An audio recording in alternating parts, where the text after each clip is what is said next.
Welcome to Braves Country Radio. We are excited to bring you a brand new season, your home for the classic call of radio baseball.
Please verify signal clarity.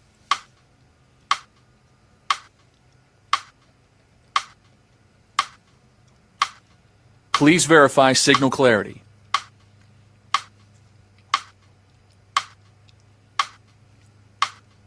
Please verify signal clarity.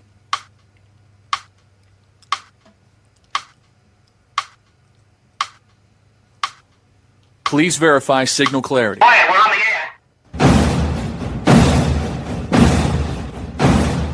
Ladies and gentlemen, we interrupt our program of dance music to bring you a special bulletin from the Intercontinental Radio News. You're in Braves country.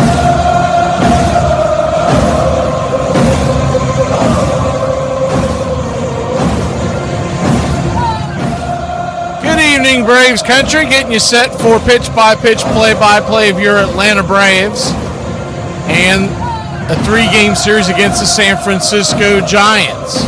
One quick thing I do want to mention, make sure you're getting out there and voting for your Braves for the 2026 All-Star Game. There's a very close race between Matt Olson and Freddie Freeman. They are the top 2 vote getters for first baseman in the National League. And Olson actually trails him by a decent margin, about 70,000 votes. I want to say it's 380 to about 305. It's somewhere in that neighborhood that they were marking it yesterday. I'm sure that it's moved today. If you look at the statistics between these two, it's not particularly close, and it's absurd that Freddie is leading Olson now A lot of it has to do with the fact that he's a household name and he's also a Dodger. But that's no excuse for us Braves fans not to get out there and vote for Olsen. I went ahead. You can vote for him 5 times a day, and I've already voted for him a couple of times. I'll do a few more tonight before I go to bed. And you've got other guys for the Braves that I'm not going to try to swing you one way or the other as far as how you want to vote, because I do believe you should vote for the best player available at each position. I don't think you should just go straight homer.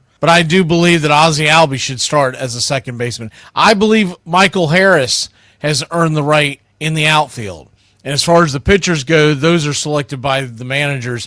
Chris Sale is going to be there. We'll see how Elder does the rest of the way. You would think that Iglesias will definitely be there. And we might get a couple other guys in there as well. But Matt Olson, you look at his numbers.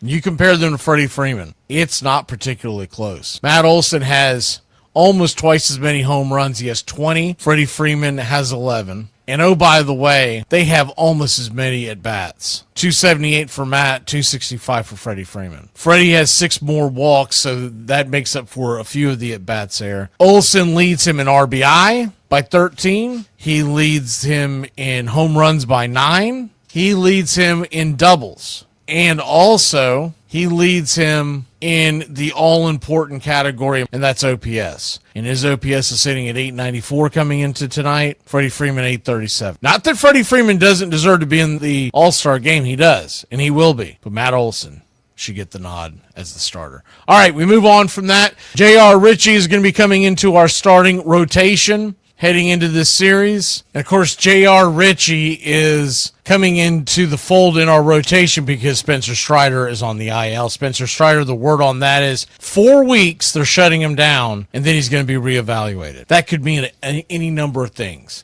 If I could make a decision, assuming that he's able to pitch in 4 weeks and start stretching back out, I'm putting Spencer Strider in my bullpen. I'm going to try to figure him out next year as far as in a rotation. But I want that guy to be ready for me with his most elite fastball and his benders into October to be able to give me 1, maybe even sometimes 2 innings. Now, if I'm bringing him back, I might have him pitch more than that, but that's my idea going forward, going into October. He's a part of my bullpen, so I'm still going to make a move for at least 1 arm, if not 2. As it looks like right now, this is the way they've laid it out. They can always change it, but this is how it's laid out right now, today. The rest of the week, it's Grant Holmes tonight, J.R. Ritchie tomorrow night, and then the stopper, who has become a rock in the rotation, Martin Perez on Thursday. They did that to set up, and I cannot wait for this, and I hope it unfolds for both teams exactly like this.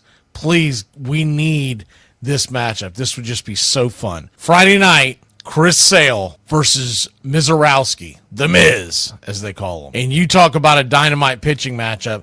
Remember, the Miz just went 9 shutty and 15 strikeouts versus the Phillies last Friday night. And it would be a mano-a-mano, head-to-head showdown for the ages, and I can't wait, and I hope to hell weather and everything else keeps it that way. On Saturday, it's going to be Elder versus Harrison. That's a pretty darn good matchup, too, for people who probably are not familiar with Harrison of the Brewers. He's damn good. He's damn good. So the Braves are going to face their 2-headed snake right there on Friday and Saturday night, and that's going to be a tough series. Sunday, it's Holmes versus Gasser. The Braves have a slight nod in that game. But San Francisco, real quick, tonight we should be the favorite. We are the favorite. Grant Holmes versus Adrian Hauser. Adrian Hauser can be got. We can get some runs on Hauser. Now, the only thing that you worry about is it's a lot of times, it's not just the Braves, most teams. When they come off the day off, there's a lot of times where it takes you a few innings to get back into the swing of things, and you might start out cold offensively. But I've got faith that the Braves are going to put some big numbers on the board tonight against Hauser. Wednesday's a little tougher. We've got Robbie Ray facing J.R. Ritchie. Ray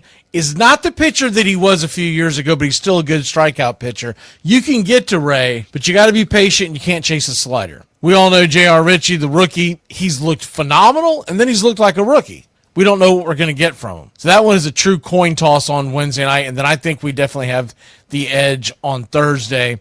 Landon Roop has had some good outings for the San Francisco Giants, but all in all, he is not a guy that blows you away. Martin Perez has been as money can get, and we love the matchup with that one. So I think everything goes the Braves' way, we win this series. And if everything falls just right, we could sweep it. That means not stubbing your toe here and there. Do you get the big hit? We've fallen a little short of that here recently, and hopefully we get back to our winning ways. The other big news is, of course, Drake Baldwin is back. He is back tonight. And they sent Austin Wynns down. He had an option left, and that's why they sent him back down to AAA.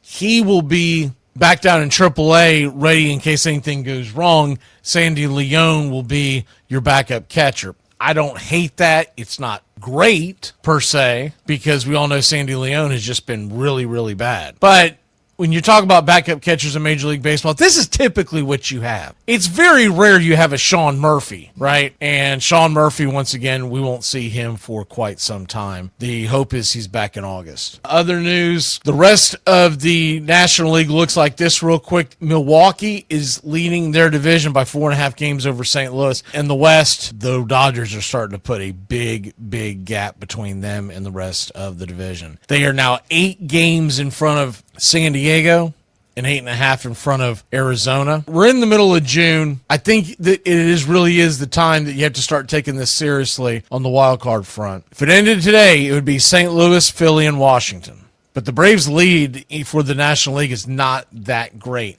They are 2 games in front of the Dodgers in the loss columns, dead even in the win column, and they are a 1 game in front of Milwaukee in the loss column. So still a long way to go, but it gives you an idea of where we're at. You're going to start hearing some trade rumors and whatnot. It's a shame that we don't get to see Logan Webb in this series. He continues to be rumored as one of the guys that the Braves are kicking the tires on. All right, we're going to go ahead and get you ready for pitch-by-pitch, play-by-play of your Atlanta Braves. Should be a fun series. I think the Braves are going to put some runs on the board, and that's always fun to see. And then we get ready for Friday night. If all the stars align, we're going to get Chris Sale versus The Miz, and it doesn't get more marquee than that. Apple's going to wish to hell they had that game. All right, let's get ready.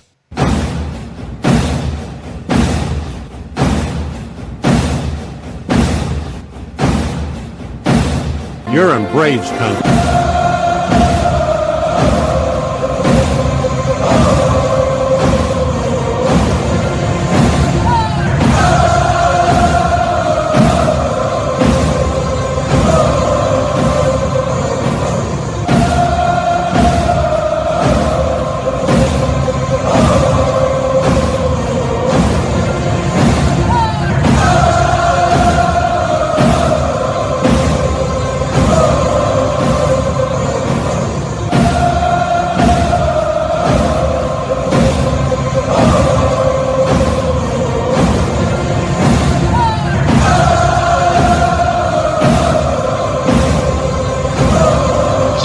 This will be the laughing stock of the league. All right, boys, let's get back to basics. This is a baseball.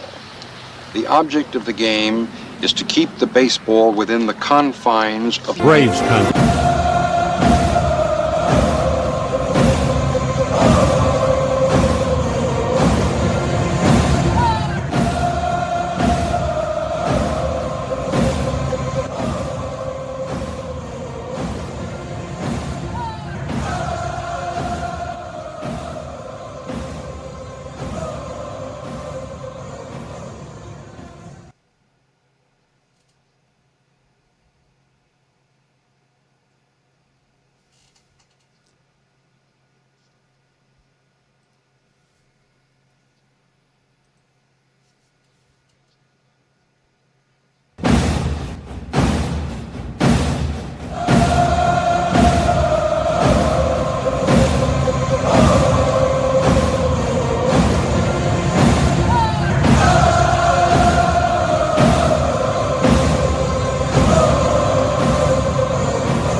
On a beer? 7 o'clock in the morning. Scotch? Hey, howdy, hi, and how the hell are you? Pull up an armchair, girls and boys. Pour you a cold one. It's time for Braves Country Baseball. You're listening live, and the scene is Truist Park in Atlanta, Georgia. We're set for pitch-by-pitch, play-by-play, the classic call, Braves Country Baseball. Hi, I'm Mac McGee. It's time to put it all aside for what should be a great game here on the Diamond. As we take you out to the old ballpark, kick up your feet, let's take a journey back to the golden age of radio baseball. We'll do our best to paint the picture as the game goes along. Roll call is on the way. It's time to join the country club, join in the fun. It's time to chop along. Go ahead and put your game face on. Here are the starting lineups for today's action. Leading off for the San Francisco Giants, playing second base, Luis Arias. 2 home runs, 26 RBI, 5 stolen bases, batting .319. Eldridge, the designated hitter, batting second. 5 home runs, 14 RBI, .317 batting average, batting third, playing third. Matt Chapman, 7 home runs, 39 RBI, a .261 average. Rafael Devers, batting cleanup, playing first. 9 home runs, 33 RBI, a .235 clip. Jung-Ho Lee is in right field with 3 home runs, 24 RBI, batting fifth, a .331 average. Willie Adames is batting sixth and playing short. 11 home runs, a .229 average, 29 RBI, 1 stolen base. Schmidt is in left field and batting seventh. 15 home runs, 35 RBI, 6 stolen bases, batting .276. Gilbert in center field, 3 home runs, 14 RBI, a .229 average. And Suzak is behind the plate with a .299 average, 13 RBI. On the mound for the Giants, it's Adrian Hauser. He's 2-6 with a 5.54 ERA and a 1.54 WHIP. 65 innings, 46 strikeouts, 11 home runs served. He'll be going head-to-head with Grant Holmes, who's 4-2 with a 4.05 ERA, 1.34 WHIP, 66 innings, 59 strikeouts, 29 walks, 13 home runs served. I play real sports, not trying to be the best at exercising. I'm Teddy Powers! I'm the man who has the ball, so that is why I am better than everyone in the world. Backing up, Grant Holmes in the bottom of the first inning, leading off, and behind the plate for the first time in a long time, it's the Drake. You don't like the Drake? I love the Drake. How could you not like the Drake? Who's the Drake? The Drake is good. Drake is good. 13 home runs, 38 RBI. Michael Harris batting second, patrolling center field for your Atlanta Braves with 14 home runs. Matt Olson batting third, playing first. 20 home runs, 51 RBI. And Ozzie Albies is batting cleanup, 10 home runs, 37 RBI. Dominic Smith, the designated hitter, batting fifth. 6 home runs, 30 RBI. Mauricio Dubon is in left field. 6 home runs, 37 RBI. Austin Riley, batting seventh, playing third. 8 home runs, 34 RBI, a .203 average. Yastrzemski is batting eighth and playing right. 3 home runs, 18 RBI. Hassan Kim batting ninth and playing short. He has 3 RBI and an .089 average. Our pick to click tonight against Adrian Hauser. We'll take the guy who's had a pretty good career against Hauser. No, not Austin Riley. He is 8 for 19. That guy's going to have to burn me before I pick him again. We'll go with Ozzie Albies, 6 for 17 lifetime at .353 average and 2 RBIs. Give me the Braves to put some runs on the board and win this one in this rain that it is expected to leave shortly after game time. Give me Atlanta 7-3. We're just about set for pitch-by-pitch, play-by-play of your Atlanta Braves. Weren't sure if we were going to get a delay. That's why we were late coming on the air, but it looks like we're all going to be ready to roll here in the very near future. Grant Holmes is firing up his final warm-up tosses.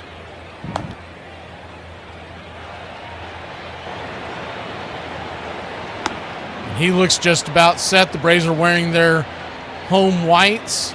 Braves across the chest in red, outlined in navy. Same with the tomahawk below, striped in gold.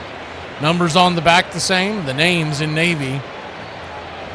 Piping up and down the uniform is red with Navy outline. Navy ball cap, red bill, and the white A representing the Atlanta Braves, the oldest team in North American sport. From 1871, Boston to Milwaukee to the A. Good to see everybody in the chat. As soon as they lift the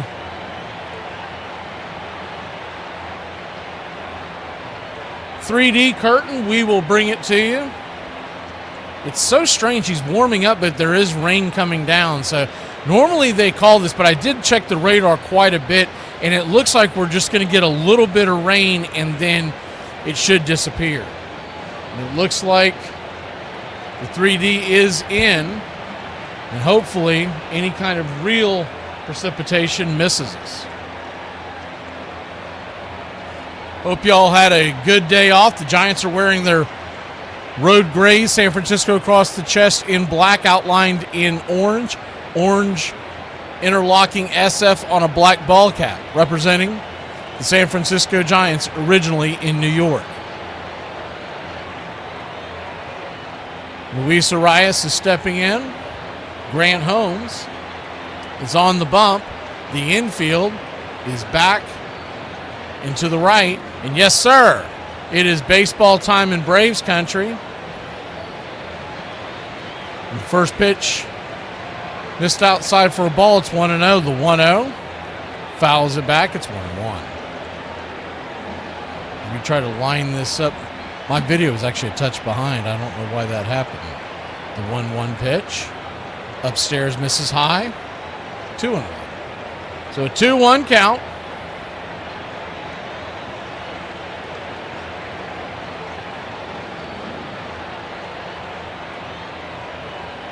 Kicks and fires. Swing. Rifles it down the line. Foul down the first base side. And it's 2-2. Braves nothing. Giants nothing. Just getting going here in the top of the first inning. Good to see you. Iron Lung, Rosemary, Edward Spry, Nathaniel, Peta, Uncle Charlie, James Ray. The pitch on the way. Swing. Rifles it down the left field line, and that ball's going to get over the head of Dubon. He misplayed it a bit, and it goes over his head, and it's going to be a leadoff double for the San Francisco Giants. You don't know if the weather had anything to do with that or not, but he was definitely misplayed that. Took a step in. By the time he started going backwards, the ball was over his head. So 1 on, nobody out. Top of the first. Righty-lefty matchup. Eldred's the batter. And the first pitch is out there for a strike. It's 0-1. The 0-1. Infield back into the right. Kicks and fires. Swing. Rifled off the glove of Ozzie Albies as he dove for it to try to stop it, keep it in the infield. It's going to ricochet into the outfield. Good play by Yaz, bringing the ball back in. But the Giants have runners on the corners, and there's nobody out. So anything that could go wrong has gone wrong so far to start the game. And once again, I don't know if these wet conditions are playing a part in it, but it just appears that that is the case. So runners on the corners, nobody out. And the pitch on the way. Down and away. Misses for a ball. It's 1-0. The 1-0.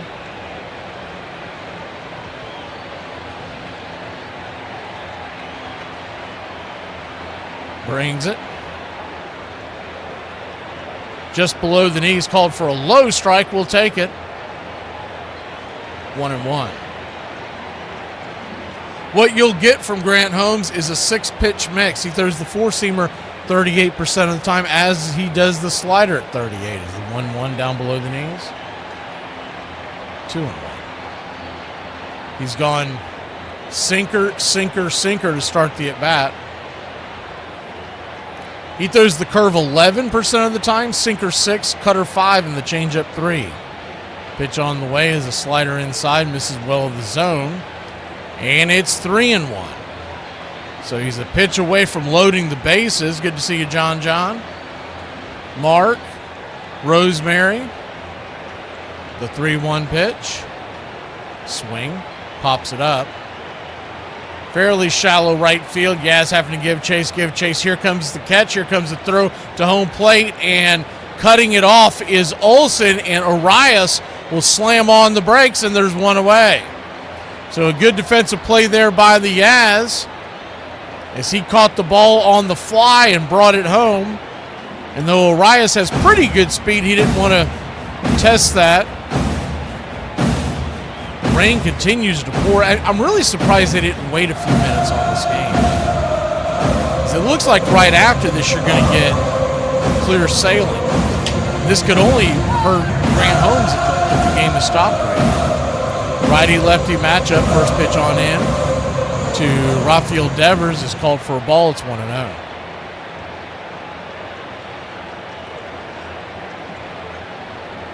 1-0. Double play would get you out of the jam, the pitch. Four-seam fastball high and out of the zone, 2-0. Good to see you, Chris and Scotty B. I might be saying some of these names again, but we had a strange start to the game because we kept expecting rain to be called. The 2-0 pitch smacks the outer edge, 2-1. Rain continues to pour down. Richard Talley. I know we got James Ray and Rosemary, Chop Shop, Chris, Charlie. The 2-1 pitch. Check swing. 3-1. So once again, a ball away from loading the bases. There is one out. And he could very well be pitching around Devers. Lee stands on deck. The 3-1. Swing and a miss. Cutter on the outer edge, and it's a full count. Hashman, Peta, Mark. Then we got Edward, Nathaniel. I've gone back about, 5-10 minutes. If we haven't seen you, we do have Where Do You Hail From on the way. So a full count to Devers. Swing fouls it in and out of the glove of Drake Baldwin. Runner at second base had taken off Eldridge. He had a great jump. He was probably going to have that base stolen.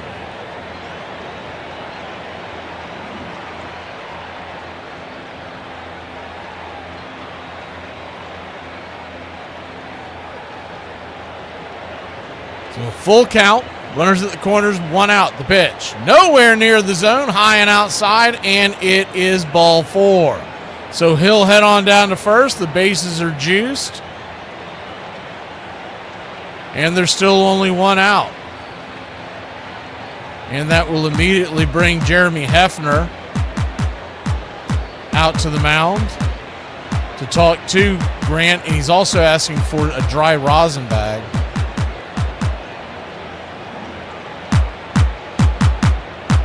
Just a really strange decision to start this game when it's expected to be much drier than it.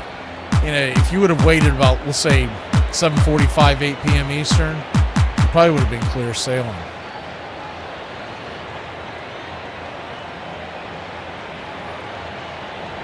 But instead, they play in a rainstorm. Doesn't appear as there's any lightning in the area, which would automatically stop play. Just good old summer rain. They're going to have to find a way to get out of this. My word, the Marlins are spitting the bit. They are down 7-0 to the Phillies in the second, so you can put that game to bed. The first pitch on the way to Jung Ho Lee is right there on the outer track, in and out of the glove of Drake Baldwin. It's 0-1.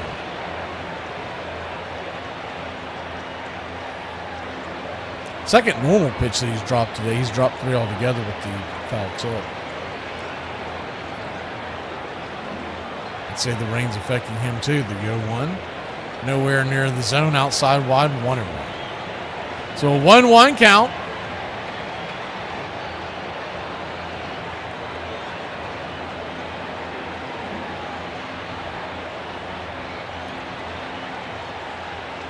Turns and kicks, swing, lifts it. High and deep into center field, drifting back on the track, making the catch is Money Mike, and he'll flip it in the infield.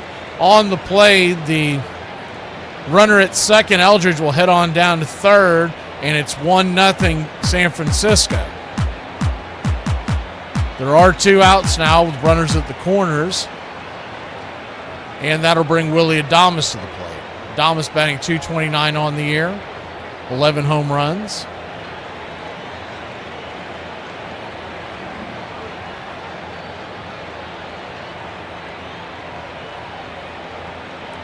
Righty-righty matchup.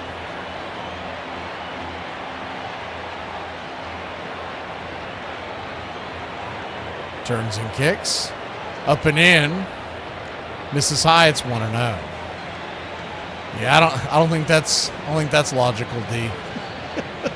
You got half your pitching rotation on as a mash unit. You're not going to start cutting guys. The 1-0 in the dirt, ball 2-2. Runner goes down to third on the wild pitch. And now they've got runners at second and third and 2 outs.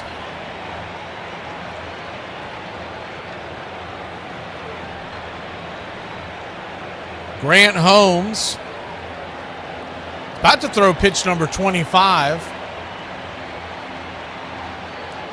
2-0 in the dirt, 3-0. Going with that slider again. His slider, he's not been able to grip it well, and it's been going in the dirt. I don't know why they keep dialing it up. I know why they're doing it in a perfect world, but you got to look at the fact that every time he's thrown that slider, practically every one of his sliders, he's thrown 7 of them, 6 of them have hit the dirt. The 3-0 count brings it upstairs for a strike, 3-1. Just grabbed the inner cut with the sinker.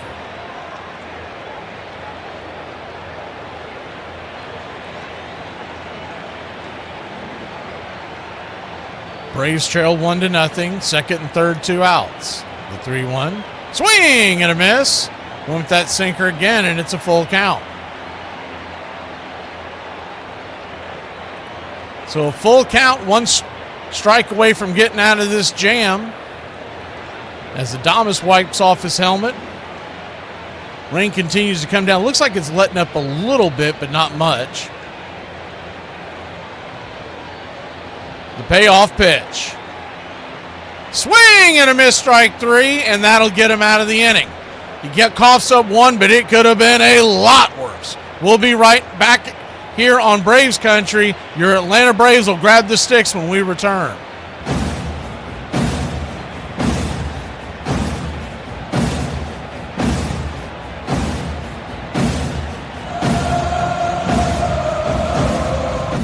Where do you come from? Where do you hail from? You're in Braves Country. It's always great to hear where everybody's listening here in Braves Country.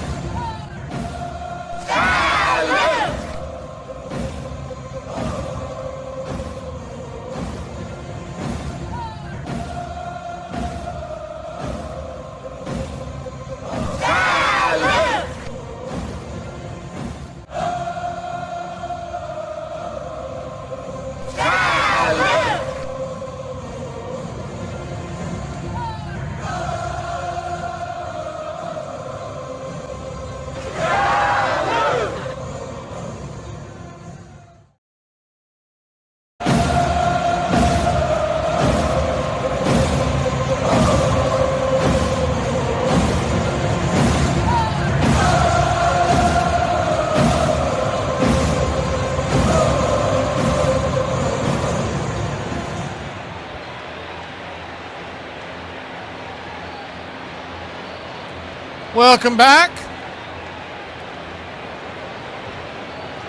1-0 your score, but if you're just joining us, it could have been a lot worse. The rain has played a lot into that inning. I'd say if it's not raining, Dubon makes his catch. And if it's not raining, Ozzie probably knocks that ball down. But you got to deal with the weather because it doesn't look like they're calling it anytime soon, and the rain does continue to pour. They just showed a side view of it as Adrian Hauser warms himself up. Righty-lefty matchup, and the Drake is back. And the first pitch to the Drake is up high and out of the zone. It's 1-0.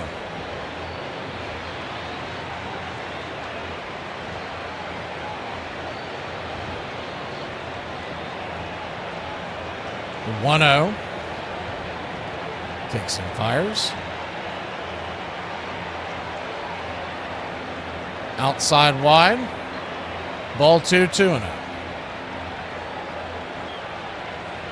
2-0 count. Brings it. Inside. Well inside. 3-0. 3-0 count. Infield back and to the right. Outfield deep and straight away. The pitch. Throws a sinker there on the outer track, and Drake taken all the way. 3-1.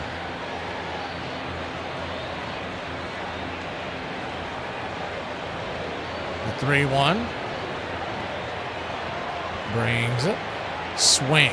Lift. High. Deep. Going back on the track. Are you kidding me? Zip, boom, bam, it's gone! Ram-a-lamma ding-dong! A solo shot, and the Drake, he's back, baby, he's back! I love the Drake. How could you not like the Drake? Who's the Drake? The Drake is good. The Drake is good!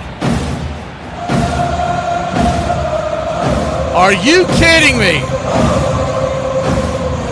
473 feet later. 473. And it's 1-1. First pitch to Michael Harris. The second is right there. Misses high for a ball. It's 1-0. The 1-0. Kicks and fires. Upstairs. 2-0. The 2-0 count. Right there at the knees, 2-1.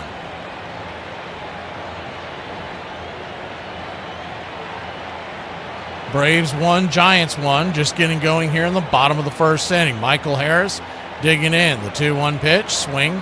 Rifles it foul down the line. Out of play, 2-2. Infield back and to the right. Outfield deep and straight away. Think about how hard the Giants worked to get that one run in one swing. The Drake ties it up.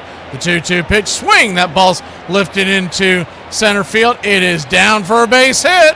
And Money Mike's back to work. All right, all right, all right. What they know about that? God bless you, Mike. Keep your game tight. Never know. You know what I'm saying? I got a little razzle dazzle.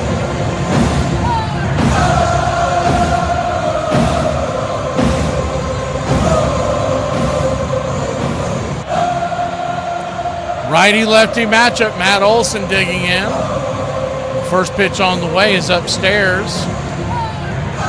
For a strike, it's 0-1. The 0-1.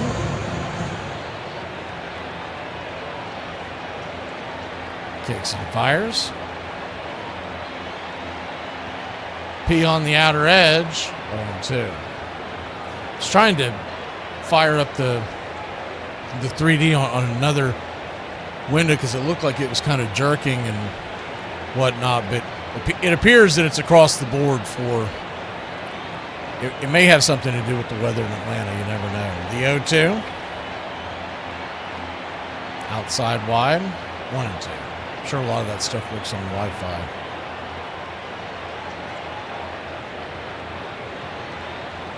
They're using the Wish version of the ring camera. The 1-2 swing and a miss. Down and in, strike 3, and there's One away. One down. And Ozzie Albies will be your batter.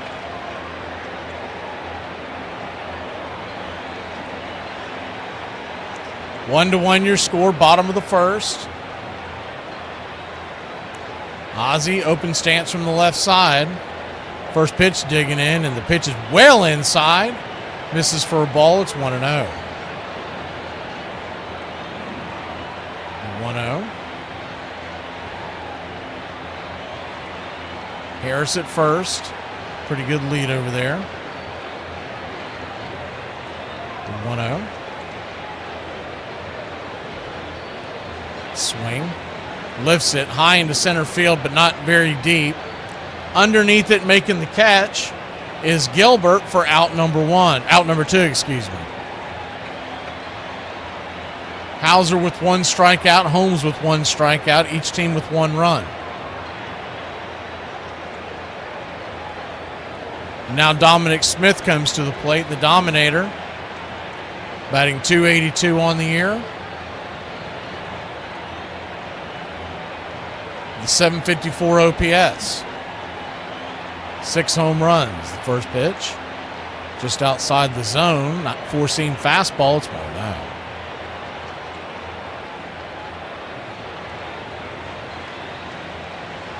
1-0.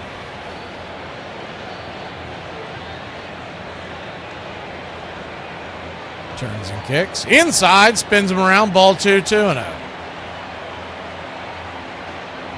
2-0 count. Dubon is on deck if they keep the line moving. Riley in the hole.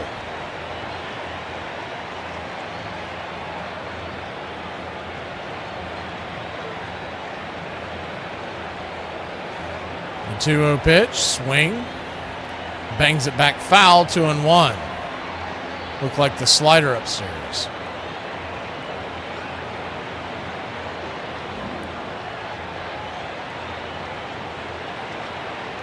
That 473-foot blast by Drake is 14th of the year. That thing went to dead center, the 2-1. Inside ball 3-1. It went to the very top of the hitter's eye, as they call it in the background. So a 3-1 count. The go-ahead run is at first with 2 outs. 3-1 pitch. Outside wide, ball 4. So he heads on down to first. First and second and 2 outs, and Hauser is in a bit of trouble because he's got 21 pitches into this inning. Grant Holmes threw 28 in inning number 1.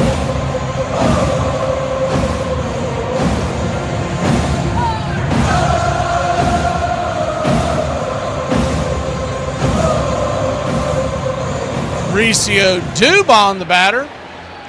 Righty-righty, somewhat of an open stance. Takes the first pitch outside wide. Slider for a ball. It's 1-0. Rain continues to come down, though it does look like it's letting up a little bit. If the radar I saw about a half hour ago is accurate as the 1-0, swing and a miss, stepping out of the box, 1-1. We should be in the clear after this little bit of the front comes through. 1-1 count. Swing. Laces it to right field, and that ball's down for a base hit. Here comes the throw from Lee. Harris booking to the plate. He'll score, and your Atlanta Braves had taken a 1-run lead. Mauricio Dubon with the RBI single. Pardon me, would you have any? But of course. One of life's finer pleasures. Hard smack towards the gap. Good play by Jung-Ho Lee to cut it off, and he's got a pretty good arm out there, but the throw came up the line first base side, and Harris scored with ease. So righty-righty matchup now, and Austin Riley with runners at the corners and 2 outs. Digging in, batting .203, the first pitch. Takes the four-seamer right down the pipe. It's 0-1. The 0-1.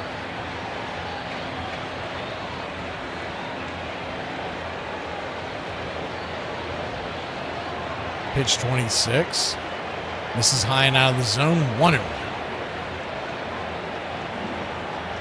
1-1 count.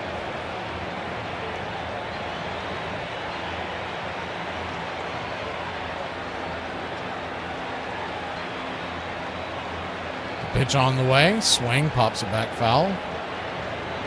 1-2.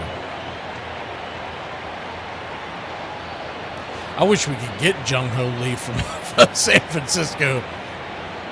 Who was that made that crack? Was that Mark? No, Richard. I wish we could get Jung-Ho Lee. He's batting .331 on the year. The 1-2. Misses high 2-2. Problem is he can't play third base. Matt Chapman is supposed to be on the trade block nowadays. I just don't see the Braves making a trade for a third baseman, not when they got Riley and Noble, $200+ million contract. The 2-2. Swing and a miss, strike 3, and that will end the inning. Giants 1, Braves 2. We go to the top of 2 here in Braves country. They say everything you've ever heard is locked in your brain somewhere. Another fun fact, your brain burns 20% of the calories you consume. My burrito!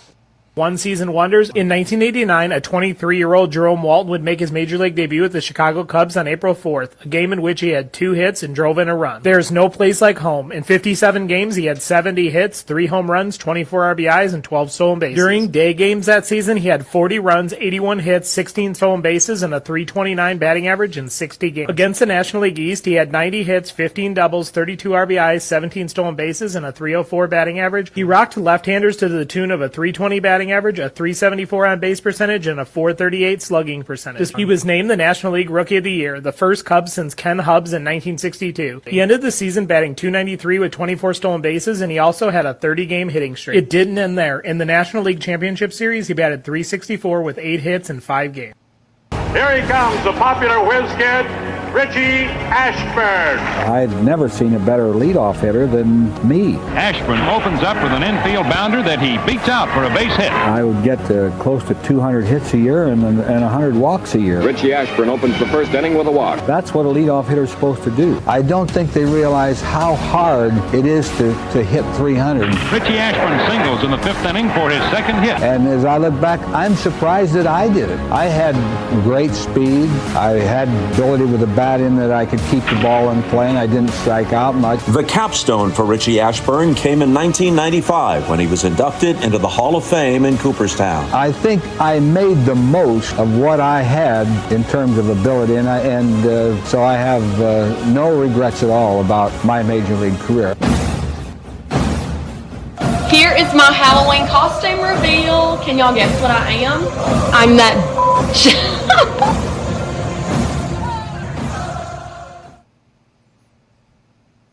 Welcome back. They're adding some dirt to the infield, so a little bit of a delay, but it does look like they're going to play through it as Grant Holmes continues to warm up. They're trying to dry out the infield as best they can. The rain continues to come down here in Atlanta.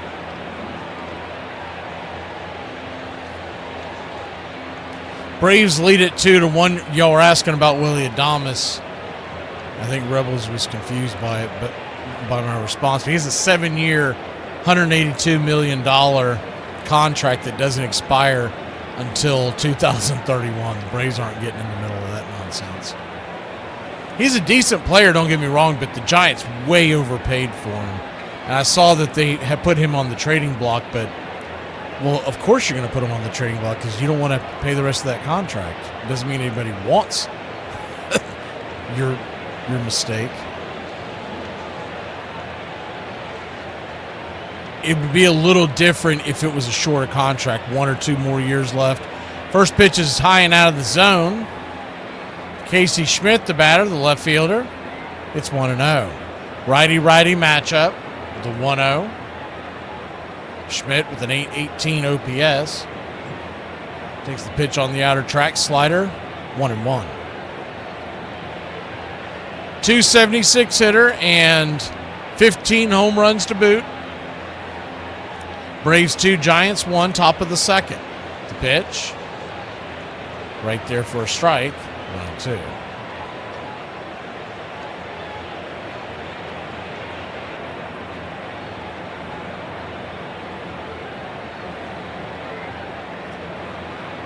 The 1-2.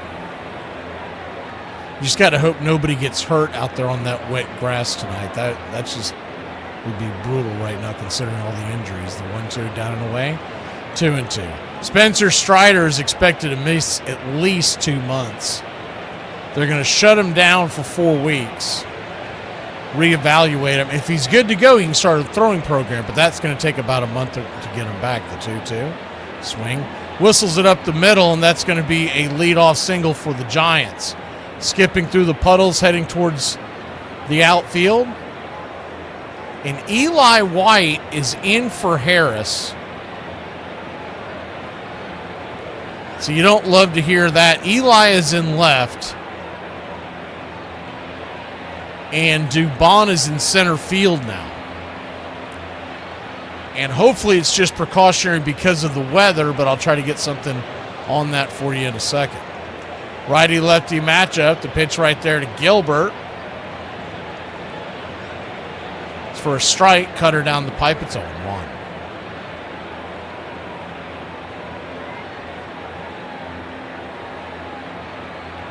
The 0-1.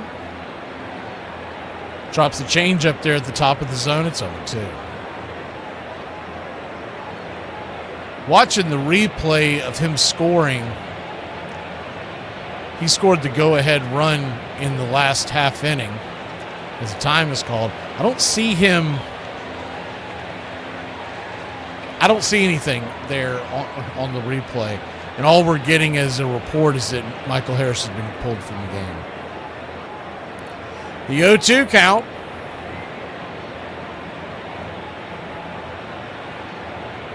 Down and in, 1-2.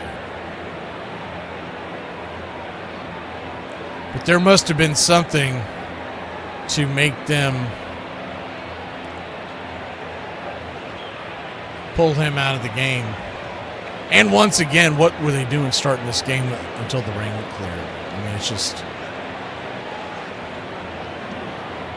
We've seen them put us through so many long rain delays, and they seem like they were in a hurry to get through this one for whatever reason. The 1-2 count brings it down and in. 2-2. Runner at first was trying to bait a throw from Drake, but he holds on to it. So nobody out, one on, a one-run game.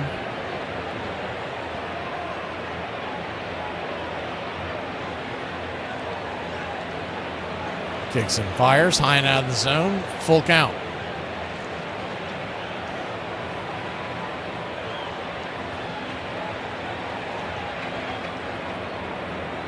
He continues to grab that Rawson bag. I just don't think he's getting a very good grip on that baseball.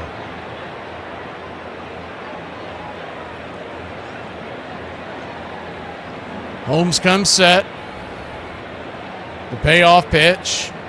Just below the knees. Ball 4. Doesn't look like Drake's going to challenge that. It was really close, but maybe too close to challenge. So he'll head to first, and it'll be first and second, and nobody out. And Suzak, the number 9 hitter, coming to the plate.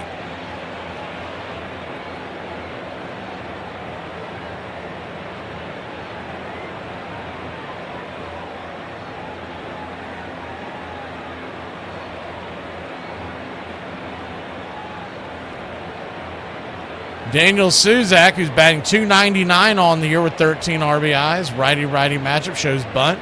Drops it down the line. Foul.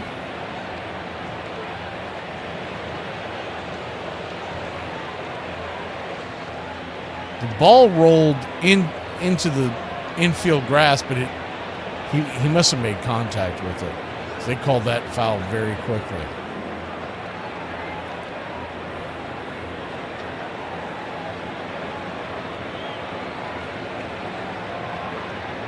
The 0-1. Kicks and fires. Shows butt, pops it up, back out of play. It's 0-2.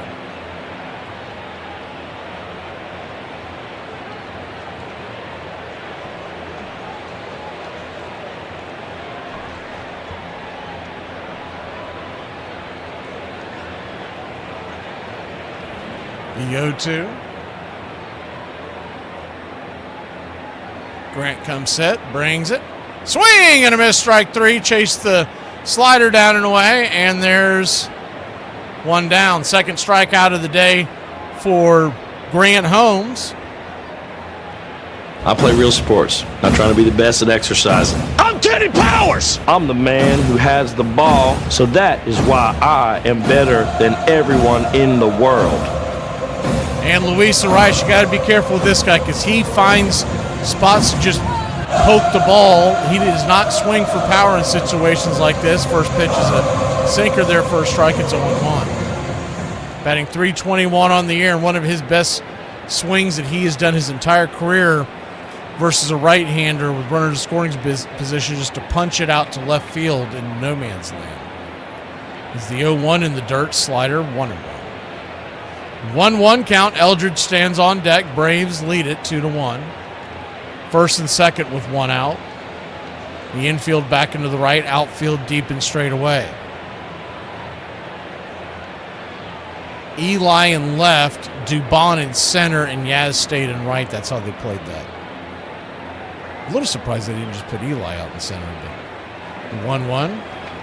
Upstairs for a strike. 1-2.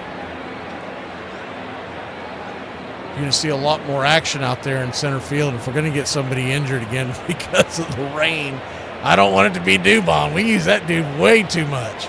He's like a cheat code.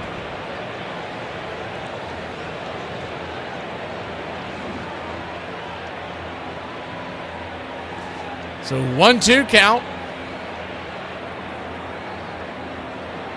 Swing, and there he goes. Punches it into left field. It's down for a base hit. It almost goes through the legs of Eli White. He brings the throw in.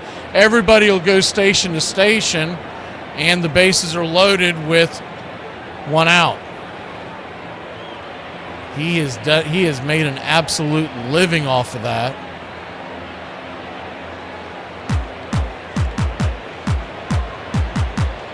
Left on the Braves bench, if you're wondering, we still have Sandy Leon, and then, of course, Mateo and Rowdy Tellez is still with the team.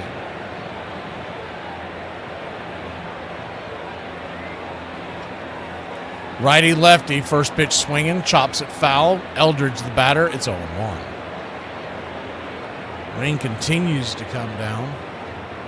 It should have been just about past by now. I don't know if this is if it slowed down.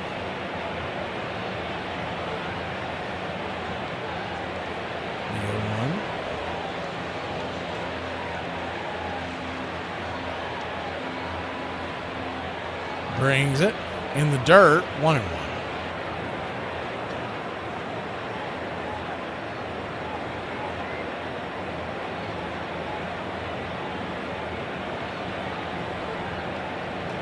So 1-1 count. Outside wide curveball misses, 2-1. It looks like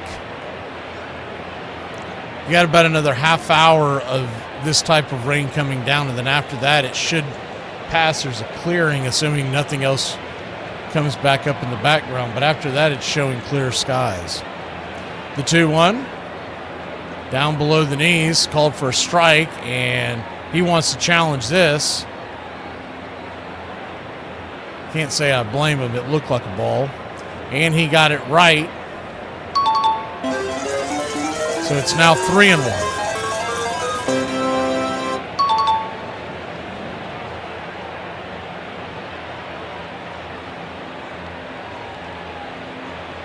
The 3-1 count.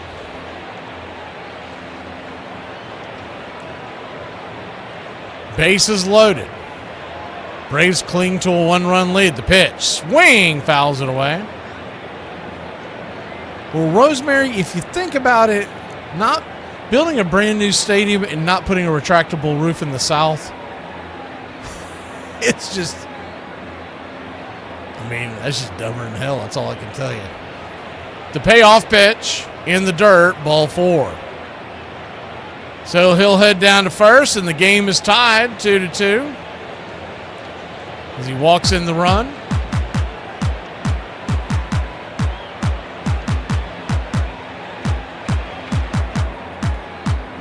Holmes is now at 52 pitches.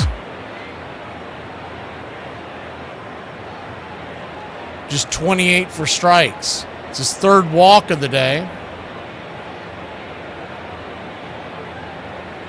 I do think that the moment they get Waldrop ready, that Grant Holmes is going to go to the bullpen. Now we're getting Grant Holmes is calling out some of the umpires out there to talk about the footing out there. So we'll see if we get a delay off of this.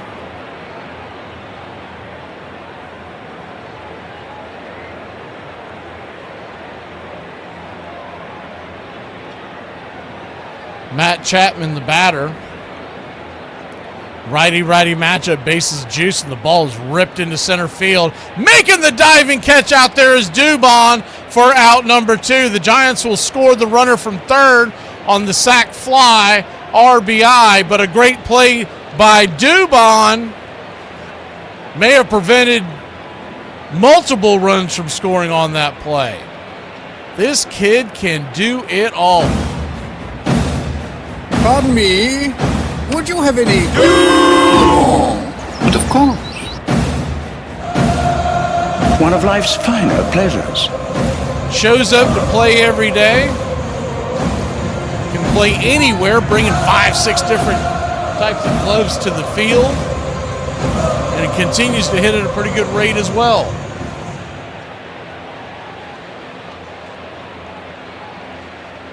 First pitch on the way, swing and a miss. The fastball, it's 0-1. The 0-1. Yeah, but you can't tell Iron if this here is dripping wet from water or is that Jerry Curl juice.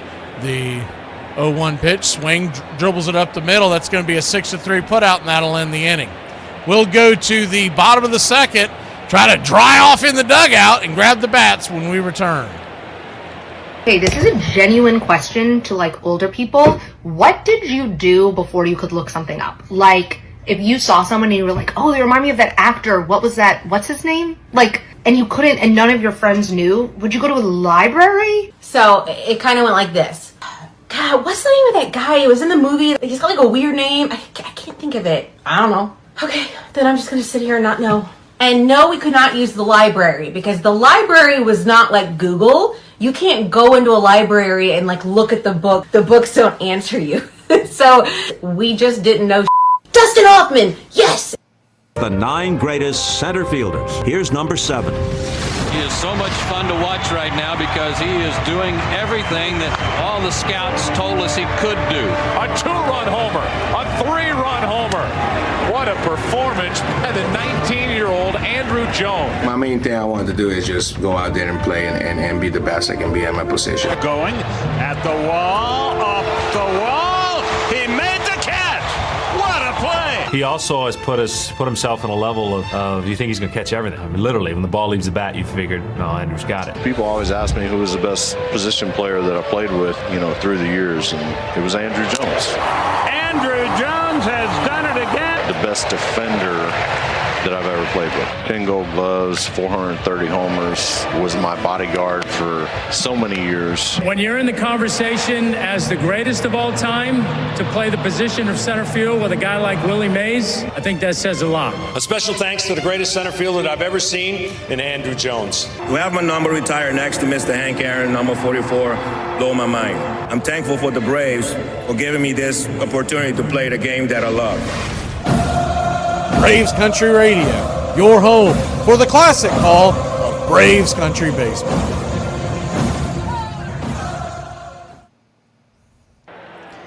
There's a powwow on the mound to see if we're getting a rain delay or not.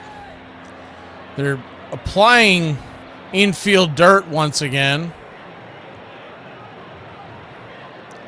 Giants lead this one 3-2 as we head to the bottom of the second inning.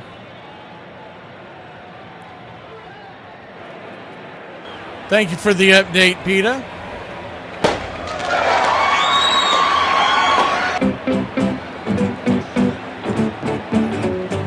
Figured it had to be something precautionary because he wasn't limping around the bags when he came home to score the run. I'd be willing to bet it had more to do with the weather conditions than anything else.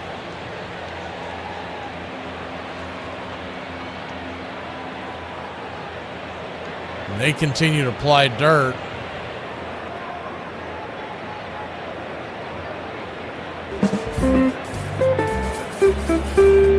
And they're talking to Walt Weiss out there by the first base dugout. Like I said, the rain looks like it's going to stop in about a half hour altogether. I guess the big question is, do they want to play through it or do they want to wait?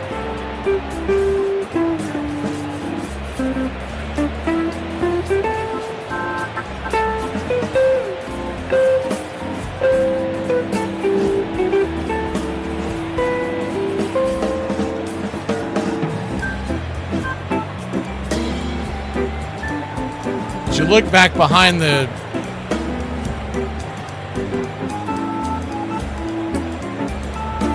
center field wall, and it's nothing but dark clouds out there. Now, some of that may have to do with the fact that the sun is going down in Atlanta at this time. So it may not be as bad as it appears, but it appears that there's a wall of rain heading our way. They're showing that one kid from the Braves crew. He doesn't look like he knows what the hell he's doing. He looks like he's just opening up a bag of dirt and walking around with it. Everyone else seems to have a plan except this redheaded kid that they had off to the side. He's just kind of walking around.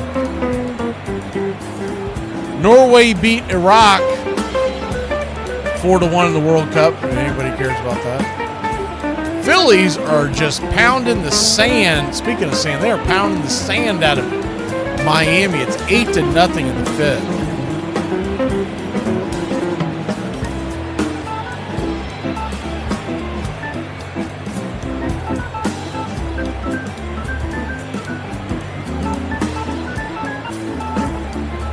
What are you talking about, Iron? I missed something.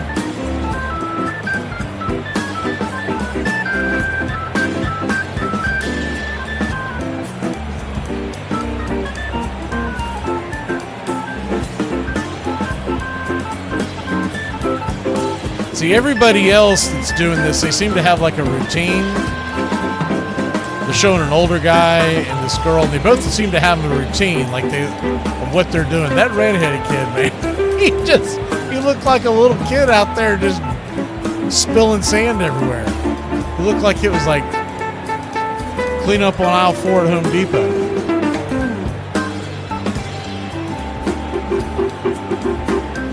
I wonder how much of that junk they go through.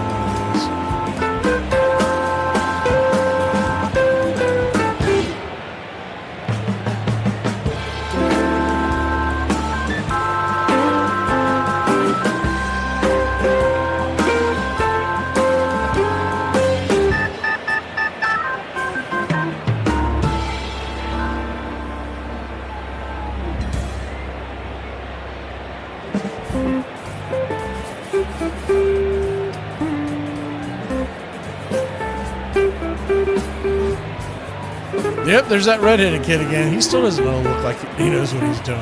I don't know if they're showing him on the Atlanta cast. I keep showing him on the San Francisco cast. he's all by himself. He doesn't know what the hell he's doing. I bet the San Francisco crew is talking about him because you get like 20 folks over on the left side, and he's over there randomly on the right side of the infield, just kind of opening up a bag, walking around. That's that dude that's getting fired tomorrow morning. We've all worked with that guy. Yeah, it's always the gingers, isn't it, Tally?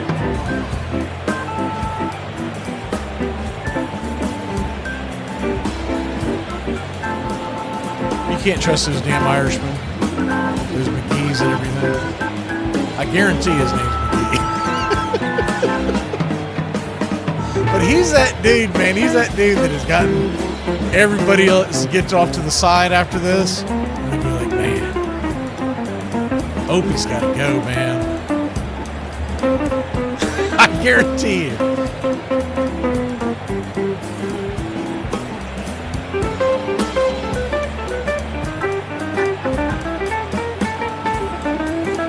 It doesn't look like they're shutting it down altogether, but I'm sure once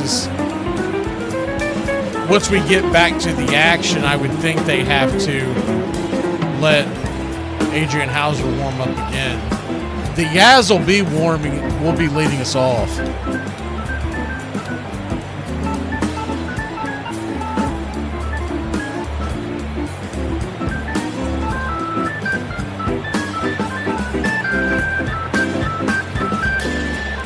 They continue to rank it. I mean, you know what this reminds me of? It's like a little kid who has made a mess, spilled something all over the kitchen floor, and as opposed to wiping up and getting a mop, they're just taking a broom and spreading it everywhere. The more it rains, we actually getting clear in the... I don't know if it's the camera angle, but it almost looks like the rain's coming to an end.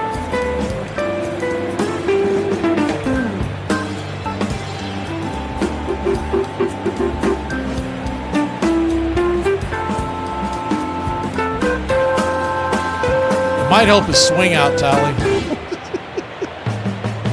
It damn sure couldn't hurt it. What's Riley hit now after 202? Yeah, 202 after that last at bat. Jeez Louise. And it was starting to look like he was coming out of this too, man. It's so frustrating to watch him this year. And you know, look, the simple fact of the matter is, if you're thinking they're going to get rid of him or trade him, it's just not going to happen. They have to ride this out. When you make this big of a financial commitment to a person, I can tell you this time last year, everybody was saying the same thing about Money Mike and Ozzie. So he comes out of it and he starts swinging that hot bat again. It's going to be, he is the type of hitter that can carry you for 2 weeks. I tell that grounds maintenance guy too, man, we got enough water on the field. We don't need you spitting all over it too. Every time they put the camera on the Atlanta grounds crew, I'm assuming he was like their captain or whatever, one of their main managers. He's spitting right there on the field.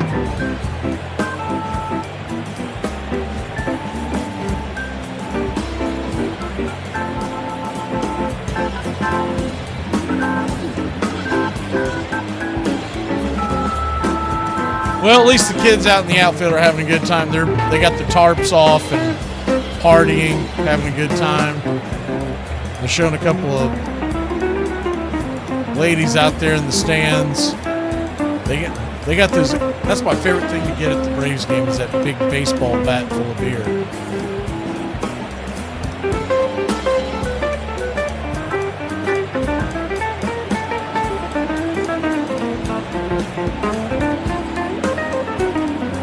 Every time I have gone to a baseball game in the rain, I've got a lot.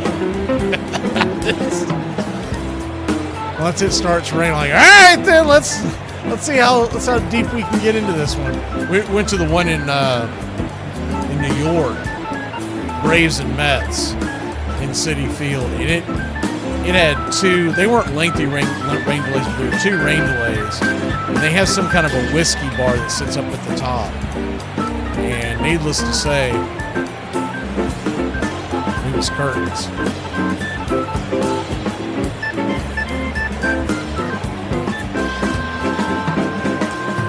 They're now dropping all that quick dry again.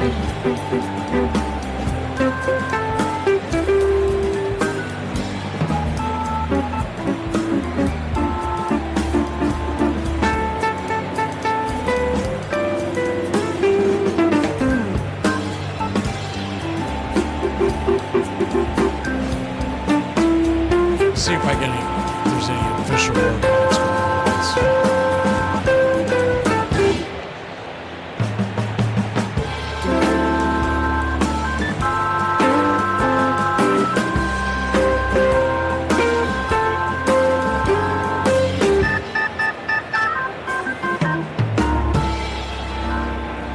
The last time Michael Harris missed time because of that lower back injury, this is the second time this year, he ended up missing the next 2 games, and then he ended up coming in. I believe it was a pinch hit. I think it was the one where we hit the bases clearing double. But he ended up missing 2 games. Hopefully that's not the case again, but brace yourself. And tomorrow there is a lefty on the mound, Robbie Ray, so I don't expect him to play regardless.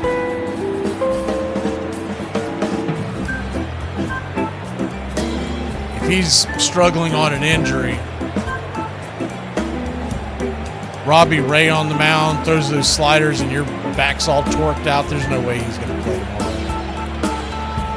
Hopefully if it's another IL situation, that could really affect this lineup. You just get the Drake back, and then Harris gets it. And can someone start getting these guys stretched out before the game? Because these are all silly injuries.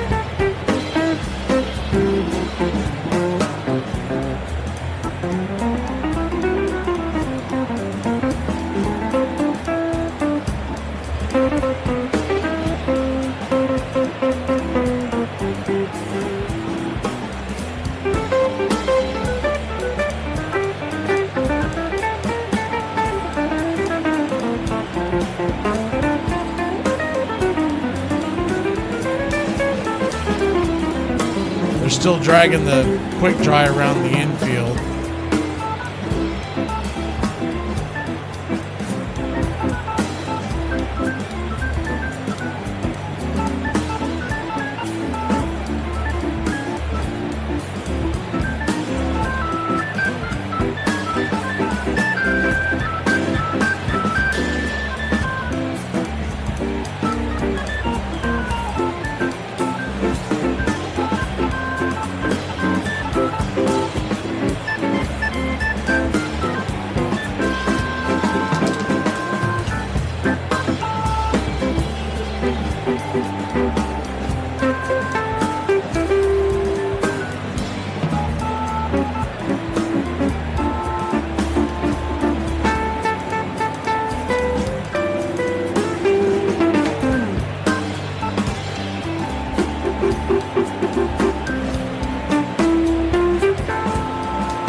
Y'all talking about the Braves needing a nutritionist. They used to get a hold of some Oxycontin and get back out there and play. What were you asking? Someone was asking. They don't know yet, Edward, about Acuna. Anything I tell you would be an absolute guess. When it originally went down, I had it earmarked somewhere till the end of June. No, not Icy Hot, Oxycontin. Codeine. Give him some codeine. It looks like they're getting the infield pretty dry.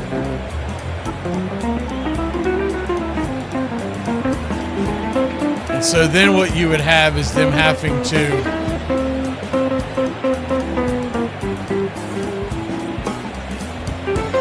get the pitcher warmed back up.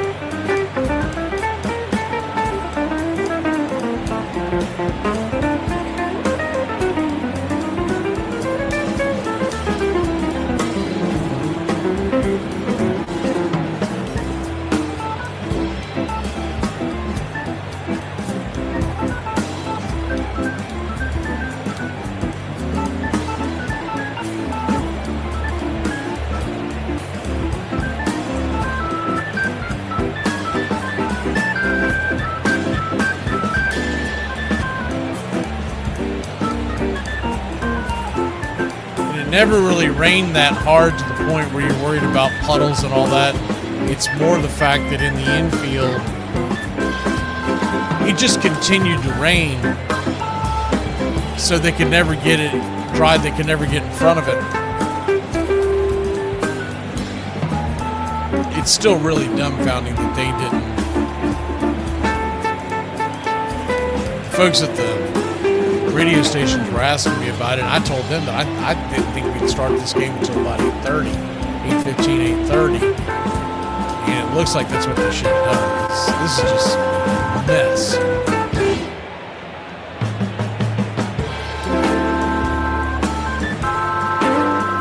It's almost like you have to do this the wrong way every once in a while to remember why you have to do it the right way.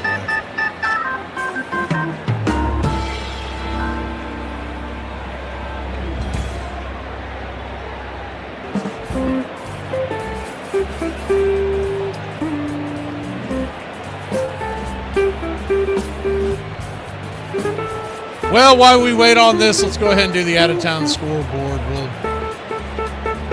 kept thinking they were going to come back really soon, but it doesn't look like it.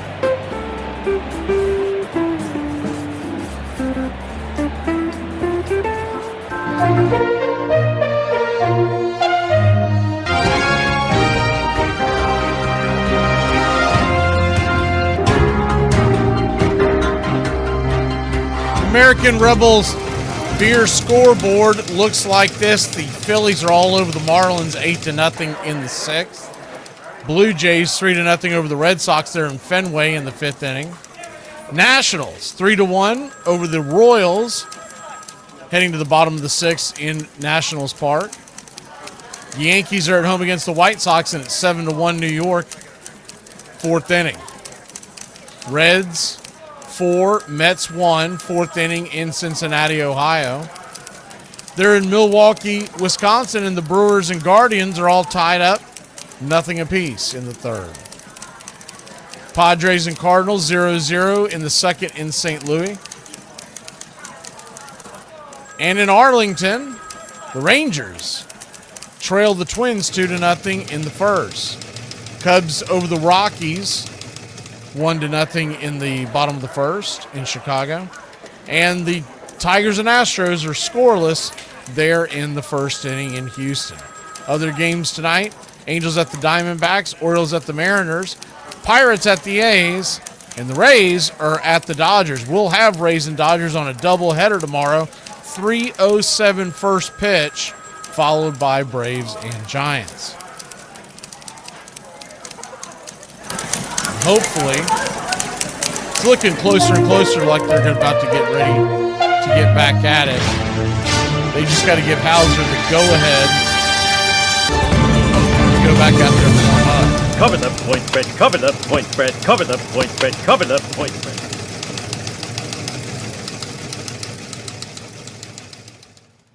Here it's 3-2, bottom of the 2nd. Mike Yastrzemski's going to lead it off.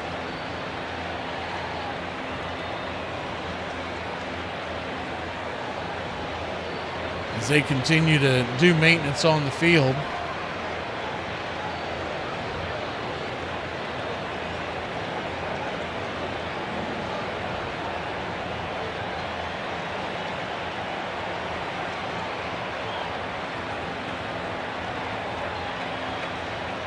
We're going to hit the Once Upon a Pastime here for a second. I don't think it's going to be very long, but I'm going to go ahead and play this for you where we left off last time while we wait for them to come back.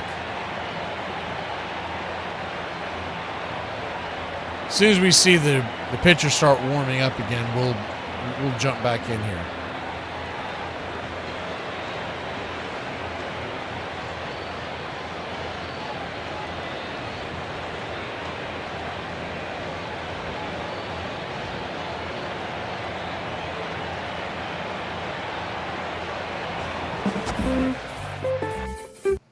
Records. They became known as a Braves, but there you have that, with a lot of their players that left for more money, and they started calling themselves the Cuban X-Giants. which is really strange because you think about it, it would literally be the equivalent of nowadays if Freddie Freeman joined the Cubs and the Cubs quit calling themselves the Chicago Cubs, but because he's up there with Dansby Swanson, maybe Max Fried goes over the Cubs and they start calling themselves the Chicago ex-Braves. It's the same exact thing. And so also Negro League teams, the Detroit Stars, and they evidently that was not tied to any single event. But if you know the name Rube Foster, he was an owner of the Stars, and it was all about marketing. He wanted people to come out and believe that they were about to see stars on the field. So that was why that happened. The Kansas City Monarchs, most of y'all should know who that is. That's where the great Satchel Paige and the great Buck O'Neil played. They got their name from the so it was the Kansas City Monarchs, and the name was derived because a couple of the players had influence into the team's name, and they wanted to let everybody know that they were an elite team. So it was almost like a play off the Nashville elites. But what they were trying to do is say that the Monarchs were the kings of Negro League baseball. And Buck O'Neil, if you never heard me talk about him before, he's one of my favorite players of all time. He's got a great book. If you've never checked it out, it's called I Was Right on Time. Highly, highly suggest Buck O'Neil's book. Now, one has nothing to do with the other, but I did find it interesting that the two teams, because I always wondered about this, how did they end up with a very similar name? The Kansas City Royals, who are now in Kansas City, Missouri, obviously, and that's where the Monarchs played years before them. A fan named Sandport named the team the Royals, and it was one of these things. This is very popular back then, by the way. In fact, I grew up in Jacksonville, Florida, and I remember when they had the Bulls, which was a USFL team in the early 80s, a football team. And before they played their first game, they had a contest where folks would mail in suggestions for team names, and they picked one. In fact, as a young kid, I entered the contest. Now, they went with the Bulls because the last name of the owner, Fred Bullard. So this all goes back to baseball, right? But I thought they should have been named the Admirals because it's a Navy town, et cetera, et cetera. Anyways, but they go with the Royals, and it beat out two other team names. Listen to these two team names. It was almost not the Kansas City Royals, almost the Kansas City Cowpokes or the Kansas City Mules. But he wrote at the time, Kansas City's new baseball team should be called the Royals because of Missouri's billion-dollar livestock income. Kansas City's position as the nation's leading stocker and feeder market should be known for their American Royal Parade and Pageant. It was essentially named after a parade. But when you see the logo of the Kansas City Royals, had nothing to do with that, right? And it's kind of funny, but you do these deep dives and you learn how they how these names become to be. So now we go to the Cleveland, which are now called the Guardians. Good to see you, Victory Garden. The Cleveland Guardians, and this is the part that you're going to understand why Cleveland fans were so irate when they changed the name to the Guardians. So if you follow this, the history of this, you'll understand. Originally, the first known name for the team was called the Cleveland Spiders, and that was 1887 to 1891. That was not the same franchise, but it does have a link to it, okay? Because from 1887 to 1891, Luis Sockalexis played for the Cleveland Spiders, and he was one of the better players of the time. We'll get into his stats in a second. He's one of the better players of the time. He was a crowd favorite. And so this leads to the fact that he was Native American, and it's believed he was the first true Native American player to break into the major leagues. The Cleveland Spiders at the time were considered Major League Baseball. The franchise collapsed, but it was in the same area, okay? In 1896, a team by the name of the Columbus, it was Buckeyes, it was Senators, and we all know why Buckeyes, or at least maybe you don't know, but there is a there's the Buckeye tree in Columbus. And the reason why it's been called the Buckeye and the Buckeye State is because of that tree. The Buckeye, there's a little nut that falls from it, and the nut itself resembles the eye of a deer, and that's why it's got the nickname. Okay, but then they also had the the Columbus Senators. They end up moving to Grand Rapids, Michigan, just across the pond. They become known as the Prodigals. The name's origin is a reference to the biblical parable of the prodigal son, symbolizing a team that had been through previous name changes. Okay? Now is when they come to Cleveland in 1900, and they become the Cleveland Lakeshores. By the way, I really like that name. I honestly think they should have kept that from the jump. But the Cleveland Lakeshores. If you've ever paid attention to Cleveland sports, been through Cleveland, you know that it sits there right on that river, and that lakeshore, that wind that comes off of there, it is hell, especially during football season, during December and January and even into November. I always tell folks when they're asking us questions, whether it's fantasy football or picks against the spread, and they bring up Cleveland, I don't care if Cleveland's good or not that year, always check the weather in Cleveland, because if the wind is kicking anywhere close to 30 miles plus, steer clear of the over. Steer clear of starting anybody in your fantasy league, because the wind is a real thing. But anyways, Cleveland Lakeshores. And then by 1901, they started wearing dark blue uniforms. So even though technically their name is the Cleveland Lakeshores, the local press starts calling them the Blues and the Bluebirds. And some of it has to do with the color. The other thing was, at the time, there were a lot of sporting teams in the Cleveland area of all sports that used birds as their nickname, some version of a bird. So they became the Bluebirds in the press, along with the Cleveland Blues. But it was because of the color of their caps and their jerseys. Cleveland Broncos. The Cleveland Plain Dealer nicknamed them the Cleveland Broncos. That didn't really stick. At this time, they're still technically the Lakeshores. In 1903, they changed their name to the Naps, and that is because of Nap Lahoy, or Nap Lajoie, depends on where you lived in that area. Lajoie, I believe, was his preferred, but a lot of the writers of the time called him Lahoy. So take it as it is, but we'll go with Lajoie. He was one of, if not the best player in baseball in 1903. And so they became the Cleveland Naps, and it was named by the fans. They were given an opportunity to come up with a nickname in the newspaper, and that was the one that they came out on. And the name was, when they became the Cleveland Naps in 1902, 1903 opening day in Cleveland, a standing ovation of over 10,000 people, which at the time was a huge crowd, debuted in Cleveland to give a standing ovation to Nap Lajoie. And then they become the Cleveland Indians. And that was because in 1914, Nap retires, and they're looking for a new name. The fans of the area wanted to give a tribute to the Native American baseball player Luis Sockalexis, who played for the Cleveland Spiders, never actually played for that franchise, but played in the city of Cleveland. And the name was officially adopted in 1915 as a way to honor him as the first Native American ball player.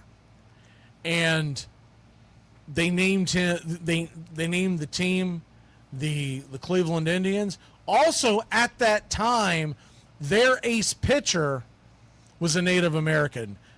His name was Chief Bender, ended up in the Hall of Fame. Very dominant player. So that all intertwined to why they were called the Cleveland Indians. And then so listen to this for Luis Sockalexis. In his first season with the Spiders, Sockalexis hit .338. He also had, in college, when he played at Holy Cross from 1895 to 1896, had a .444 batting average. He transferred to Notre Dame when his coach took the job at Notre Dame, but Notre Dame banned him from the campus because he was Native American. But he ended up getting on with the Cleveland Spiders professional baseball team, and his career batting average was .313, which is still pretty darn good. And you're talking about the dead ball era, right? Now, back then, you weren't swinging for the fences, so you were literally just trying to poke the ball over the infield. But still, he also had 16 stolen bases in 66 games that season. But what ends up happening to Sock Alexis, because of all the pressure and getting kicked out of leagues, et cetera, I know it's a cliche tale, but he ends up dying from alcoholism and gets run out of the league after 3 or 4 years because his batting averages start to drop. Everything starts to drop because he is on the sauce. Very common thing that took place back in those days. But that was one of the reasons why the Cleveland fans wanted to name the team the Indians to honor him. And then about 100 years later, a bunch of dopes gave pressure to Major League Baseball, and they named them the Guardians. And they named the Guardians after the little statue that sits on the bridge. Chief Wahoo Garden came from the Cleveland Indians name. They ended up bringing in Chief Wahoo a little later, but it was Chief Bender is one of the best damn pitchers of his era. And he rarely gets talked about because he wasn't on a lot of great teams, but Chief Bender was elite. He was one of the very top pitchers of his time. Wahoo was adored not only by the Native American community when the team first became named. I actually saw a documentary recently where they're talking to Native Americans that are still pissed off about the fact that they've changed the names of all these teams, because basically, between the Redskins and the Indians and whatnot, they're basically saying they're stealing our history and we're fading into the past. And obviously they don't want to do that. Now, as far as the Braves are concerned, even though they were named after Tammany Hall, they still work with the community in the Georgia area of Native American tribes, much like Florida State does in the state of Florida of Native American tribes, so that they're honoring the name the right way. Okay? But I think a lot of people thought Chief Wahoo was some kind of, it was like a dig at them. No, it was because back then cartoons were very popular, and it's more of a historic look at the name of the time. Chief Wahoo wasn't necessarily made after Bender or Sock Alexis, but it went off of the name of the Cleveland Indians. All right, Boston Red Sox. I found this one pretty interesting. Now, they're also known as the Sox, the Bo Sox, the Old Town team. But the Boston Red Sox originally in 1901, they were founded and became the Boston Americans. And the reason why, if you remember me saying this earlier in the show, they were the American League Boston team. So they became the Boston Americans. The National League Boston team was the Braves. Braves now, back then in 1901, they were, what were they technically in 1901? Because they went through so many name changes. They were the Bean Eaters. But they named their team the Boston Americans to differentiate themselves from what most people would refer to as the Boston Nationals, which was the Braves organization. So, right after that, now they were also known as the Pilgrims, the Somersets, the Puritans. These are all nicknames given to them in the paper. In fact, when they talk about the 1903 World Series, most people refer to the Boston Americans' World Series appearance against the Pittsburgh Alleghenies, which at that point had become known as the Pittsburgh Pirates. They refer to them as the Boston Pilgrims, but technically they were still the Boston Americans because they were the American League team in Boston. In 1908, they changed the name to the Red Sox, and that was because owner John I. Taylor, bought the team, and following the lead of previous teams that had been known for the Red Stockings, like the Braves, he wanted the Red Sox to be named in 1908 after that kind of history. So he decided to go with the Red Sox and decided to use striking red socks on their jerseys. I mean, they were bright red. Think of fire truck red when they first started playing. Very, very similar. It's supposedly even even louder than what the Cincinnati Reds wear today. Now we know the Boston Red Sox being a deep red. At the time, it was a very bright red. And they were paying homage to the Braves Boston. What they were basically doing back then is they were competing for fans, and they were trying to get fans on the nostalgia. So they were trying to bring them over.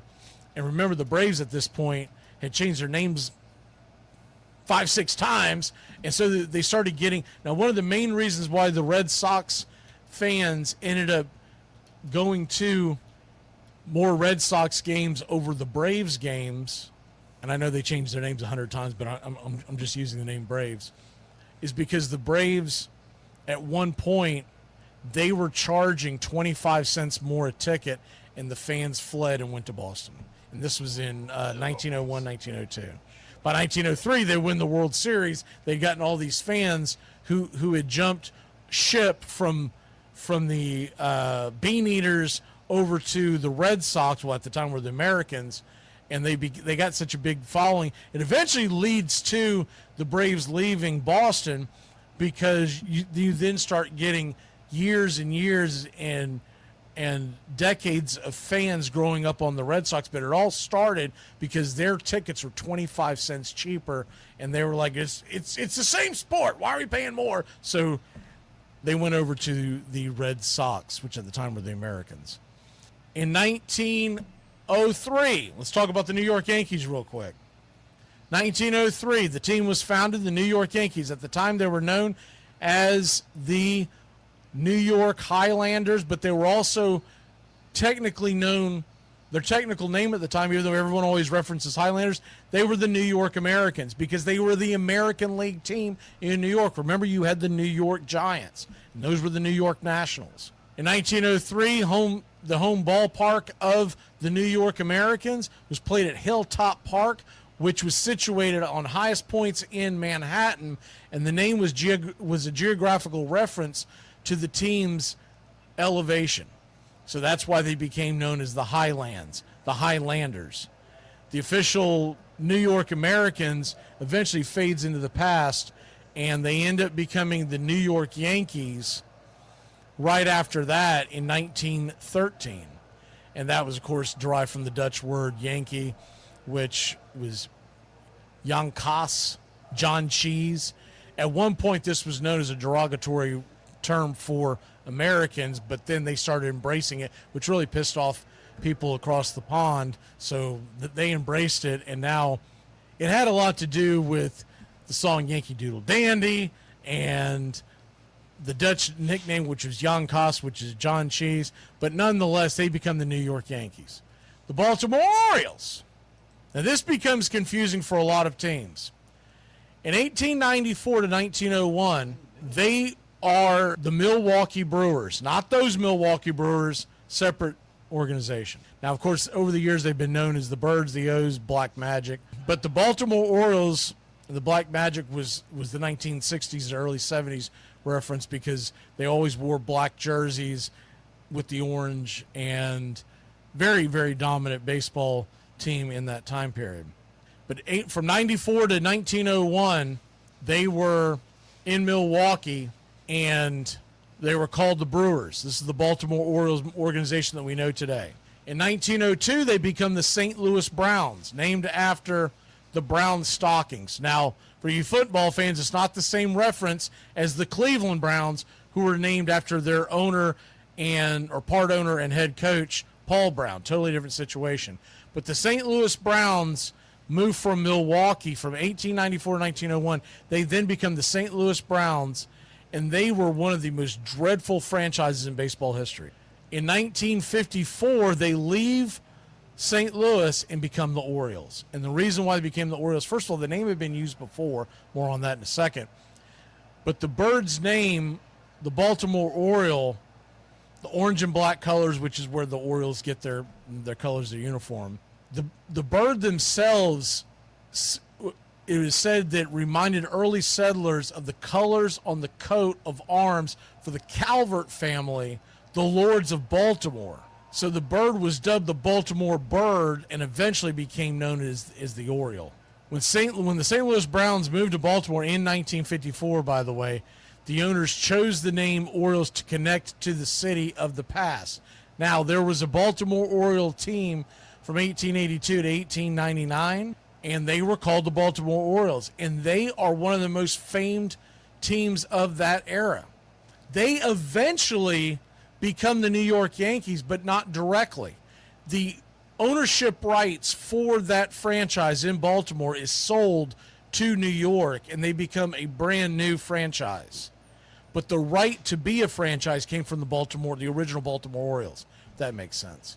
From 1892 to 1899, the Baltimore Orioles, and in the 1890s, they won 3 National League championships, 3 pennants, 3 world championships at that time. There was nothing higher than a National League championship. They won in 1894, 95, and 96. And to this day, if you hear the term Baltimore Chop, it comes from the 1890s. That team that eventually ends up being a dead franchise, and the rights are sold to New York to become the Highlanders, the Americans, the Yankees. It all came from the Baltimore Chop in the National League.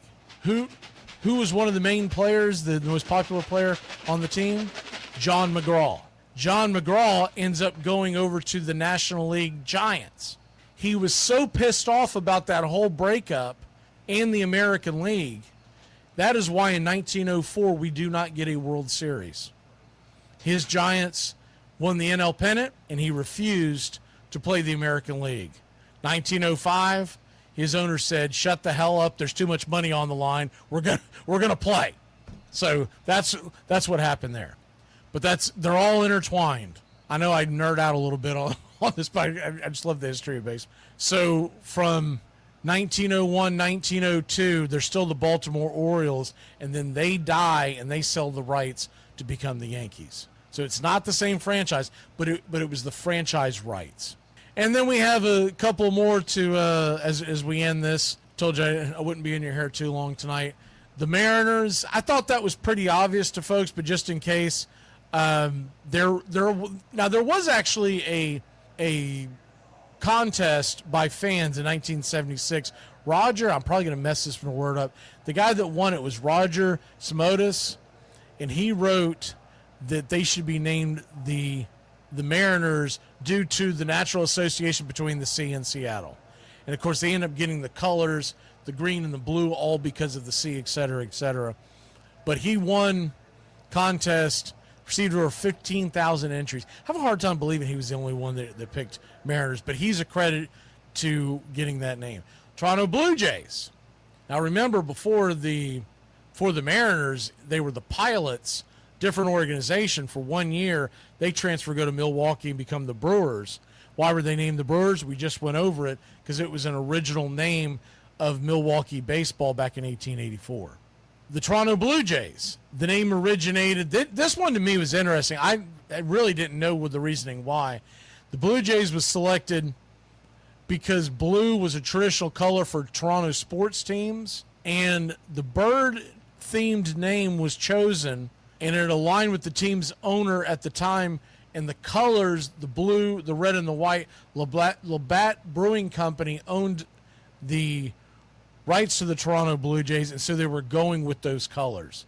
And it was, once again, it was a team contest.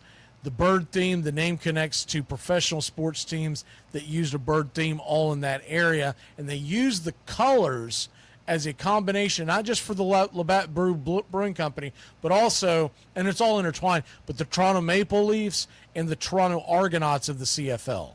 The Detroit Tigers. This one I never would have guessed, because I figured it just had to do with, a ferocious tiger, et cetera, et cetera. In fact, I remember reading some hogwash years ago that it was named because some writer had given it the nickname because they were playing like tigers. Evidently, that whole thing is horse hockey. The Detroit Tigers were named in tribute to the Detroit Light Guard, a Civil War-era military unit, nicknamed the Tigers for their ferocity.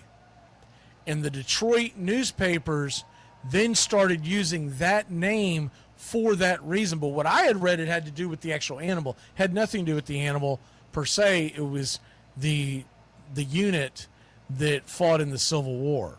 And the media started adopting the name for the Tigers as early as 1895, though it technically was not named.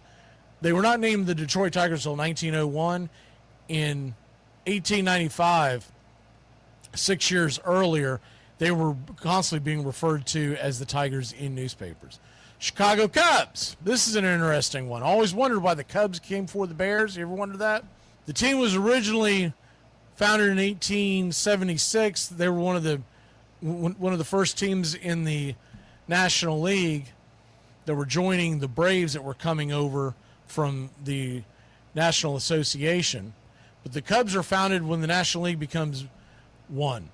And they had gone through names like the Chicago Orphans, the Chicago Colts, but the origins of the Cubs evidently was after a series of disappointing seasons, they decided to basically rebuild.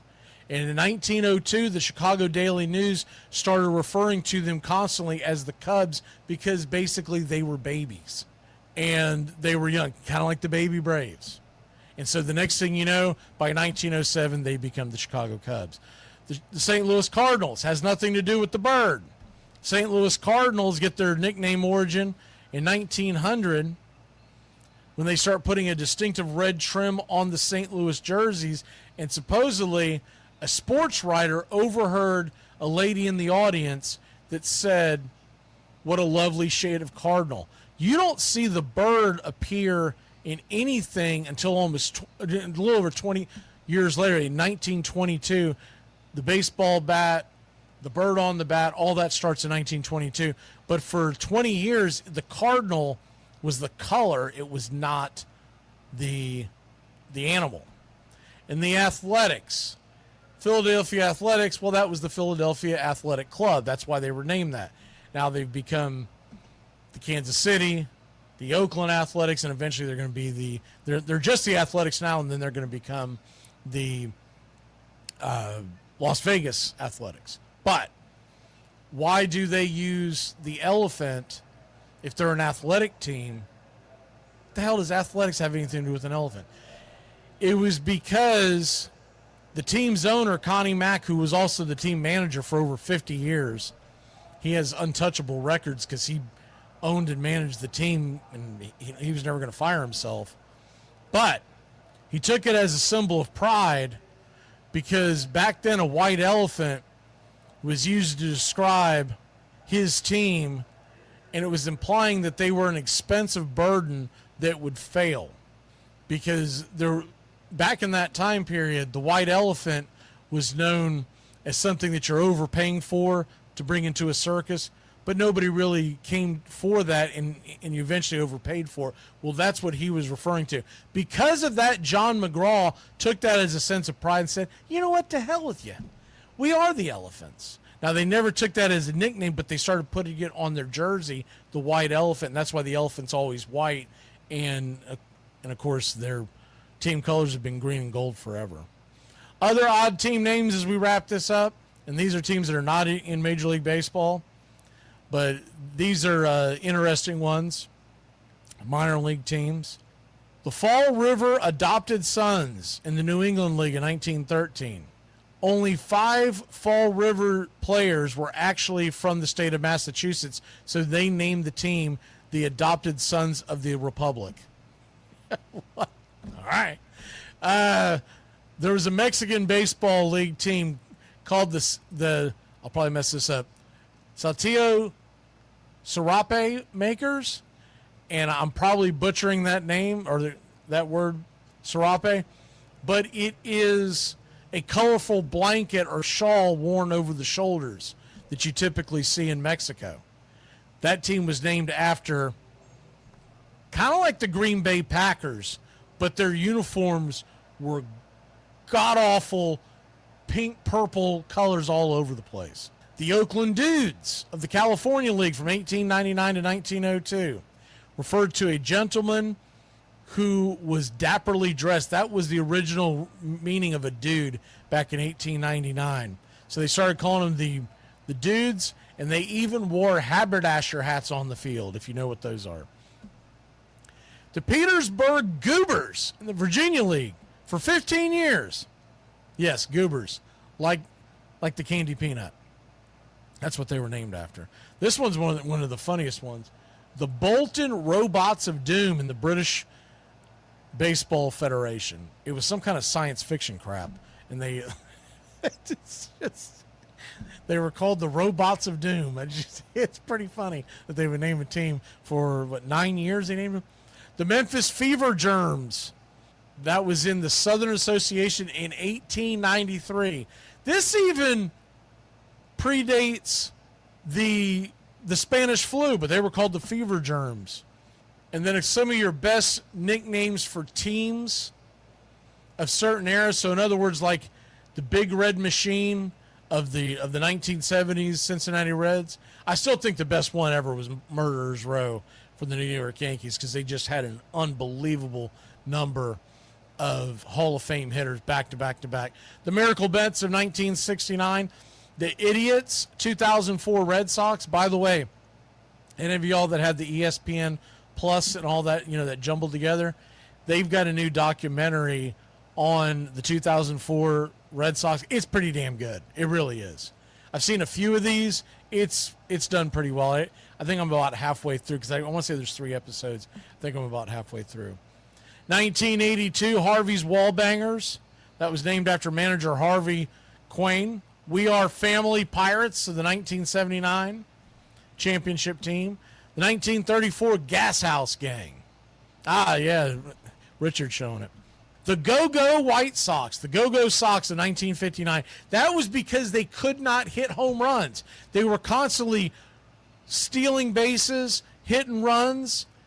They leaned on pitching and defense, and it led to an American League pennant. The Swingin' A's of the early 1970s Athletics.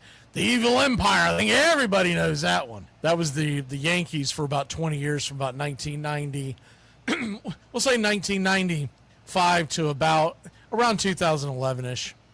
This was a great one. 1984. I remember the team. I didn't know the reference in the nickname. 1984, the Bless You Boys. The name has its roots from Detroit sportscaster Al Ackerman sarcastically saying the year before, when the team snapped a long losing streak, at the end of the game he said, "Bless you, boys." They took that nickname and ran with it in 84, and as opposed to being one of the worst teams in baseball, in 84 they won 35 of their first 40. They became the Bless You Boys, and they rode it all the way to a World Series with Sparky Anderson. The Broad Street Bellies of the 1993 Phillies. John Kruk famously said, "I ain't an athlete, I'm a baseball player." They were kind of known as an out-of-shape bunch and whatnot, and it was in playoff words of the 1970s hockey team in Philadelphia, the Broad Street Bullies. But they are the Broad Street Bellies that made it all the way to the World Series. Of course, they got walked off by Joe Carter. The Black Sox of 1919, we've gone over that before. You know why that is. This is a cool one. I don't even remember. This is just a handful of years ago. In 2017, if you remember when the Cleveland Indians won 22 games in a row to tie the AL record, they were nicknamed the Windians. And then in 78, all the turmoil, but they still won the title, the Bronx Zoo of the New York Yankees. The Blake Street Bombers, 1995 Colorado Rockies. That was because Blake Street was right behind the Colorado Stadium, and you had guys like Dante Bichette, which is Suns out there on the free agent market, Vinny Castilla, the Big Cat, Andres Galarraga, Larry Walker, a Hall of Famer. They all hit 30 home runs or more, and they were the first team to do that. Now, granted, it was in Colorado. The Boys of Summer and Dim Bums, well, that was the 1950s Dodgers. 1906, I think this is up there with the Murderers Row. 1906 Chicago White Sox were known as the Hitless Wonders because they had a batting average of just .230, which is worse than the American League. It was second worst in all of baseball, but yet they beat a heavily favored Chicago Cubs team, literally with pitching and defense. They were winning all these games like 2-1, 1-0, and they're known as the Hitless Wonders. The Cardiac Kids, that moniker was originally given to the 1967 Boston Red Sox. I know a lot of teams try to grab it nowadays. You'll see football teams try to, the heart attack pack, all that kinds of. No, the original thing was the Cardiac Kids of 1967. They won the American League pennant, and they did it in just unbelievable fashion, night after night, walk-offs and whatnot. This is another great one for the Reds. 1990, the Nasty Boys. Dibble, Myers, who's the other guy? Norm Charlton, the Nasty Boys. And remember, they went wire to wire that year and swept Jose Canseco and Mark McGuire's Oakland A's, which people at the time thought were an unbeatable team. And then what's dear to my heart, and this is how we'll end it, 2021, the night shift, baby. That bullpen, the Braves rode that bullpen all the way to a World Series. I think that's one of the things that we miss nowadays are the cool nicknames. I try to do my best when we're doing games, but I wish it would become more of a thing, because I thought baseball has the greatest nicknames, not just the team names, but also players' names and whatnot. So I think that's all we got. I think we're going to wind this sucker down. Appreciate everybody stopping in. Y'all have a good one.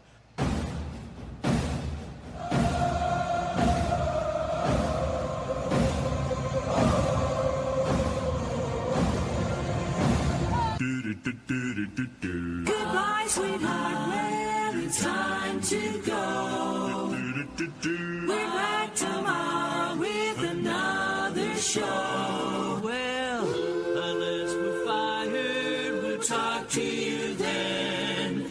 Goodbye, sweetheart, goodbye. Goodbye. Guys and gals, it's time to go. We'll see you on the next show. Same bat time, same bat channel. It's closing time, y'all. You don't have to go home, but you can't stay here. Have a great one. On your way out, please like and subscribe. And don't forget to tip your favorite bartender. We'll see you. I'm Mac McGee, signing off for Braves Country Radio.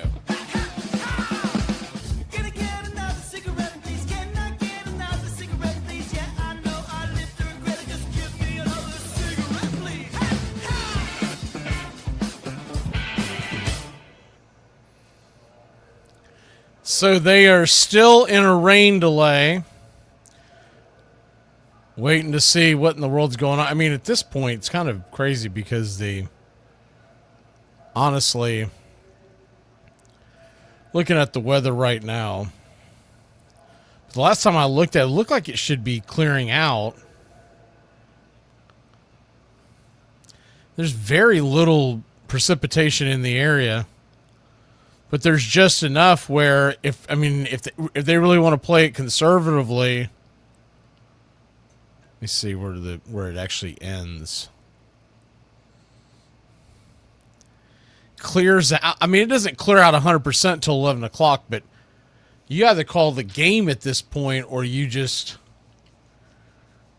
go ahead and play through it, because there's not a lot of rain. All the heavy stuff is already passed. And I keep refreshing all the different writers that field looks good, rain has stopped. Looks like they're putting some touches on the field. There are some scattered spots on the radar that might be causing a short pause or restarting. Nothing official. And that was from the television color commentator. So there's nothing that's actually in stone here on when or if they're coming back. I do believe they're coming back, though. There's really not a whole lot out there. So we're going to play a shorter one for you, because I can't imagine it's going to be much longer than this. So we're going to do the, let's see, is this one says it's short. We're going to play you another Once Upon a Pastime series, and it'll take us to the bottom of the hour if play hasn't already started back by then. We very well may not get through this one. Here we go. Favorite Braves.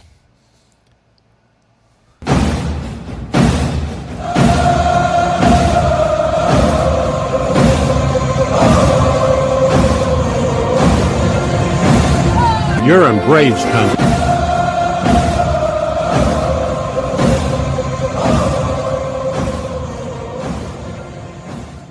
Good afternoon, Braves country. We are doing a special show here today. And what we're doing today is, it's not necessarily the greatest, but it's going to be my favorite players that I ever saw play, position by position. And they do have to be good. I'm not just going to, grab some rando that had one decent season. We might go through some of those if there's time. But all in all, this is a show about position by position, my favorite / best players that I saw play. And we're going to start in around the mid-1980s, for argument's sake. I started watching the Braves in the early 80s, but really started getting into it by the mid-80s. So I do remember the 82 season. I remember the 83 season, et cetera, et cetera. But most of the players that I'm going to be talking about, some will come from that very beginning of the era, but the majority of them will come from much later. Now, with all that being said, we've got a lot to get into and a little time to do it. So I'm going to give you a starting rotation. I'm going to give you a closer. I'll probably give you, if there's time, I'll give you a couple other bullpen pieces. But these are guys that I just absolutely love to watch play. And then, of course, I'll give you the starting 9. And I'm going to give you a couple of guys that I wish could be in there, but I didn't see them play. Or a couple of guys that are just outside of there. But during this, I'd like to see your reaction, because I'm going to go back and read all the comments and whatnot, because I want to find out from y'all who are your favorite players by position. And I think that's what makes baseball special. It's what makes Braves baseball special. We've been watching these for so many years, watching these guys for so many years, and some of y'all go all the way back to the era of Hank Aaron and before. Some of y'all don't pick it up until the 90s, the 2000s. Some of y'all may have only been a Braves fan for the last 5 to 10 years, depending on your age, depending on when you started to fall in love with the game of baseball. But it really comes down to who is your favorite. There is no right or wrong answer. It's more of a curiosity of who did you love to watch play? Who do you love to watch play? Are they still currently playing, et cetera, et cetera.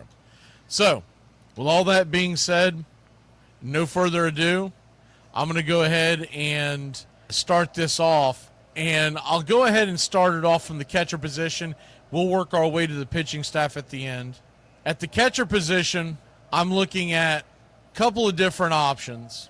And you could go, there were so many good catchers for the Braves. Brian McCann is one of the ones that really jumps out at me. He's not the guy that I chose. And you've got some current guys who are pretty darn good. Not for nothing, Travis d'Arnaud has been one of my favorite players to watch. But he didn't make the starting team on my list. My number one guy is going to be Javi Lopez. And that was because when I was growing up and they finally became really good, he was our catcher. And you finally saw a catcher who could hit. You saw a catcher who could field. And you saw a catcher who would come through and in the big-time clutch and really did a great job of help running that team, that pitching staff. One of the greatest pitching staffs in the history of baseball. But I'm telling you right now, we do this 5 to 10 years from now, I'm probably going to tell you it's Drake Baldwin. He's slowly becoming one of my favorite players that I've seen put on a Braves uniform, and I don't know how long. I love his demeanor. I love the way he, goes out there and approaches every single at-bat. He doesn't try to ambush pitches. He's a hitter's hitter. He's a guy that waits for the ball to get deep into the zone so he can do, whether he wants to shoot it the other way, whether he wants to hook it. He waits until he recognizes it and reacts. And he's done a great job behind the plate. What Eddie Perez has done to develop him defensively behind the plate is remarkable. And I think before it's all said and done, he's going to be my favorite catcher. But right now, just because the body of work is so small, I'm going to tell you it's Javi Lopez. And for folks who may or may not remember Javi Lopez, he was a guy that one of the best things that he ever did that I saw from any catcher of any era is he was a master of picking off base runners from the first base side. It really was remarkable. When you would watch him and you would watch him play, and at any moment on a pitch inside to a right-hander, he would turn and fire that ball over to first. And a lot of times catching the runner napping. Sometimes it's just to keep him honest, but a lot of times he would catch him napping. And you always had to be aware of that as a base runner, because you couldn't just get a big lead and then kind of lackadaisically go back to first base. You had to be on your toes. All in all, he was a .287 batter for his career. That's not nothing. He ended up hitting 260 home runs, 864 RBI, a 3-time All-Star, and for a catcher, that's pretty darn remarkable. He was also the 1996 NLCS MVP. He won the Silver Slugger Award in 2003, and of course was a part of the World Championship in '95. He went into the Braves Hall of Fame as well, and so Javi Lopez is going to be my catcher. My first baseman, I think a lot of people are going to be surprised by this because most of y'all are probably going to say Freddie Freeman. And the way Freddie Freeman left the Braves organization will just always leave a bad taste in my mouth, especially considering the fact that he left to go to the Dodgers. And as a kid, they were, the Dodgers, our biggest rival. So I have a hard time putting him there. And I like Matt Olson, but he hasn't quite done it for long enough for me yet. Hasn't been there in the big spots yet. I think eventually he'll probably overtake my first base. But right now I'm going to tell you it's Fred McGriff, the crime dog. Played for the Braves from 93, was traded to the Braves in 93 to 97. He was a part of that World Series team.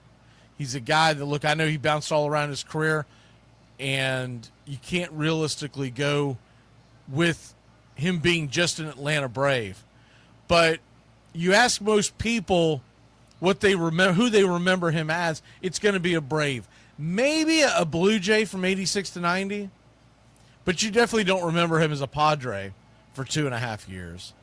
Nobody remembers him towards the end of his career where he's bounced around from Tampa, played with the Cubs for a couple of years, went to the Dodgers, finished his career with the Devil Rays.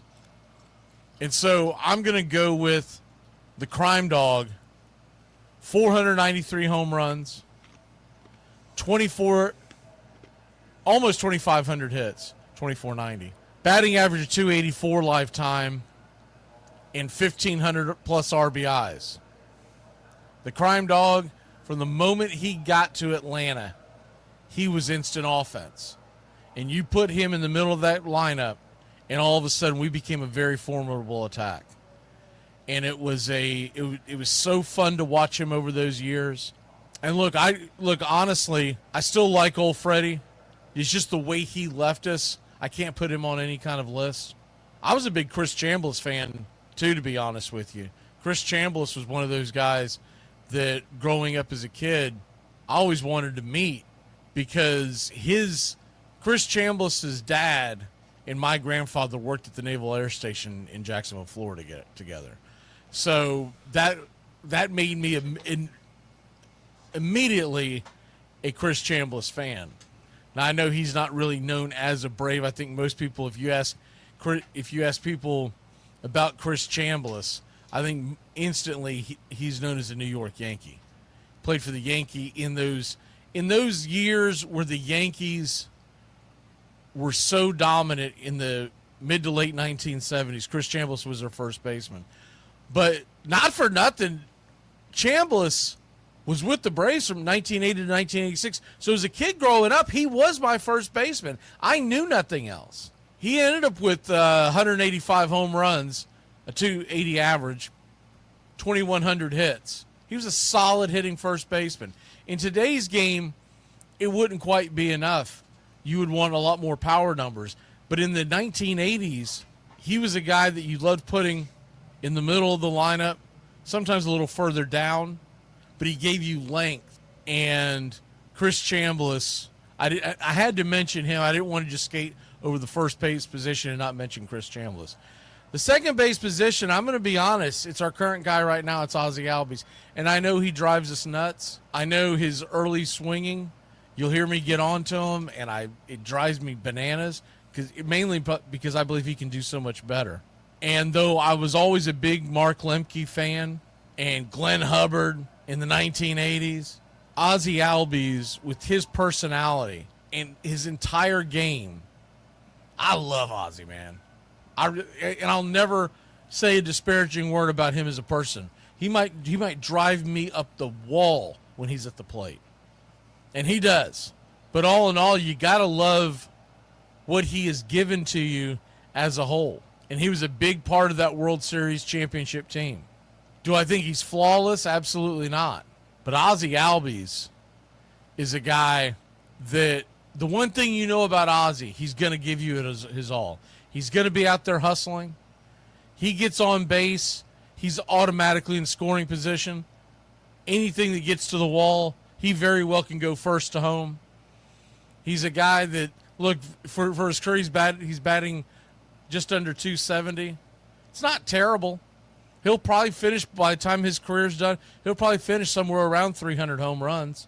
That's pretty solid for a second baseman. His RBI total will probably be somewhere above 1,000.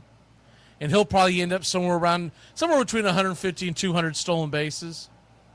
I think he's going to be one of these guys that falls just short of the Hall of Fame, and it's a shame because I think if he applied himself better and took better at-bats and took every at-bat seriously in a game in and game out, day in, day out basis, I think he could. I think he's got the tools to be in the Hall of Fame one day, but he doesn't go through those progressions. He tries to headhunt, and that's what drives us crazy.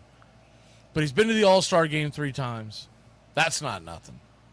He helped us win the World Series in 2021, and you can't deny that. He's been on the All-MLB second team twice and a Silver Slugger Award twice. Ozzie's always going to be my favorite second baseman. A lot of it has to do with just his personality. Who he is as a person. I love me some Ozzie. Third base, look, if I was old enough, I'd probably be telling you it's Eddie Matthews. I'd probably be over here telling you that one of the greatest players, offensive players of all time, right behind Hank Aaron, was third baseman Eddie Matthews.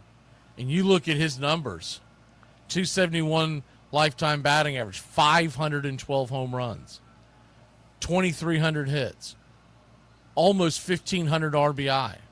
But I never got to see him play. He ended his career in 1968, long before I ever started watching baseball. Started with the Boston Braves, and for most of y'all that follow this channel know that I'm a huge, not just lover of the Braves, but I love the history of baseball, and especially the history of the Braves organization. But I never got to see him play. So it automatically goes to Chipper Jones. Now, Austin Riley, he is right on the cusp of being great. He hasn't quite pushed it through yet. I still contend in 2021 he was robbed of the MVP when they gave it. I mean, they handed it to Bryce Harper. Go back and look at those numbers in 2021. The raw numbers, Riley was right there with him every step of the way. And the biggest difference between the reason why I would give it to Riley as opposed to Bryce Harper, because that year when the Braves and Phillies met up, time in and time out, time and time again, Austin Riley outperformed. He owned the Phillies. Bryce Harper couldn't do a damn thing against the Braves. He was brutal. His team missed the playoffs, and all in all, his team failed because Bryce Harper failed. So the fact that Riley doesn't have an MVP isn't necessarily his fault, because he should have been the 2021 MVP. And I don't know if he'll ever get that opportunity again, because Riley's got the type of game that he could win the MVP in a year, but also any year. Austin Riley is more of a guy that's usually going to be in the top 5, top 10 of MVP voting, because there's so many guys who are going to have such bigger numbers that it's going to be hard for Riley to ever be there again. They robbed Riley of it. They didn't have to do that, and there was no reason for it. The only reasoning for it was because the national media, for whatever reason, thinks that Bryce Harper reinvented baseball. But Austin Riley had a much better 2021 year, and he capped it off with the World Series championship. We go to shortstop, and man, I went back and forth on this one, because my two favorite shortstops to ever put on a Braves uniform were Rafael Furcal and Andrelton Simmons. And look, Jeff Blauser was great. I was a big Rafael Ramirez fan growing up as a kid. Dansby Swanson was a heck of a player. But all in all, I had to go with Andrelton Simmons, because defensively, I never saw anybody do what Simmons did on a day in and day out basis what Andrelton Simmons could do. Now, what I loved about Rafael Furcal, man, that ball got down in the gap. It was almost an automatic triple. That guy did not run. He floated across the baselines. You would see him go from home to third, and his feet never touched the damn ground. He was unbelievably fast. He was a fire plug, and I loved everything about Rafael Furcal. But Andrelton Simmons, man, he made throws that just defied logic. And I hate, when we did the whole rebuild and we traded everybody away, the one guy that I really didn't want to trade away more than anybody else was Simmons. Because I wanted to watch him play. I didn't care that he couldn't hit. I wanted to watch that defense grow. And we were robbed of that. We were robbed of that because right as he's coming into his prime, Andrelton Simmons gets sent over to Los Angeles. He was, 4 years into his career? He came with the Braves in 2012, and he was traded away in 2016.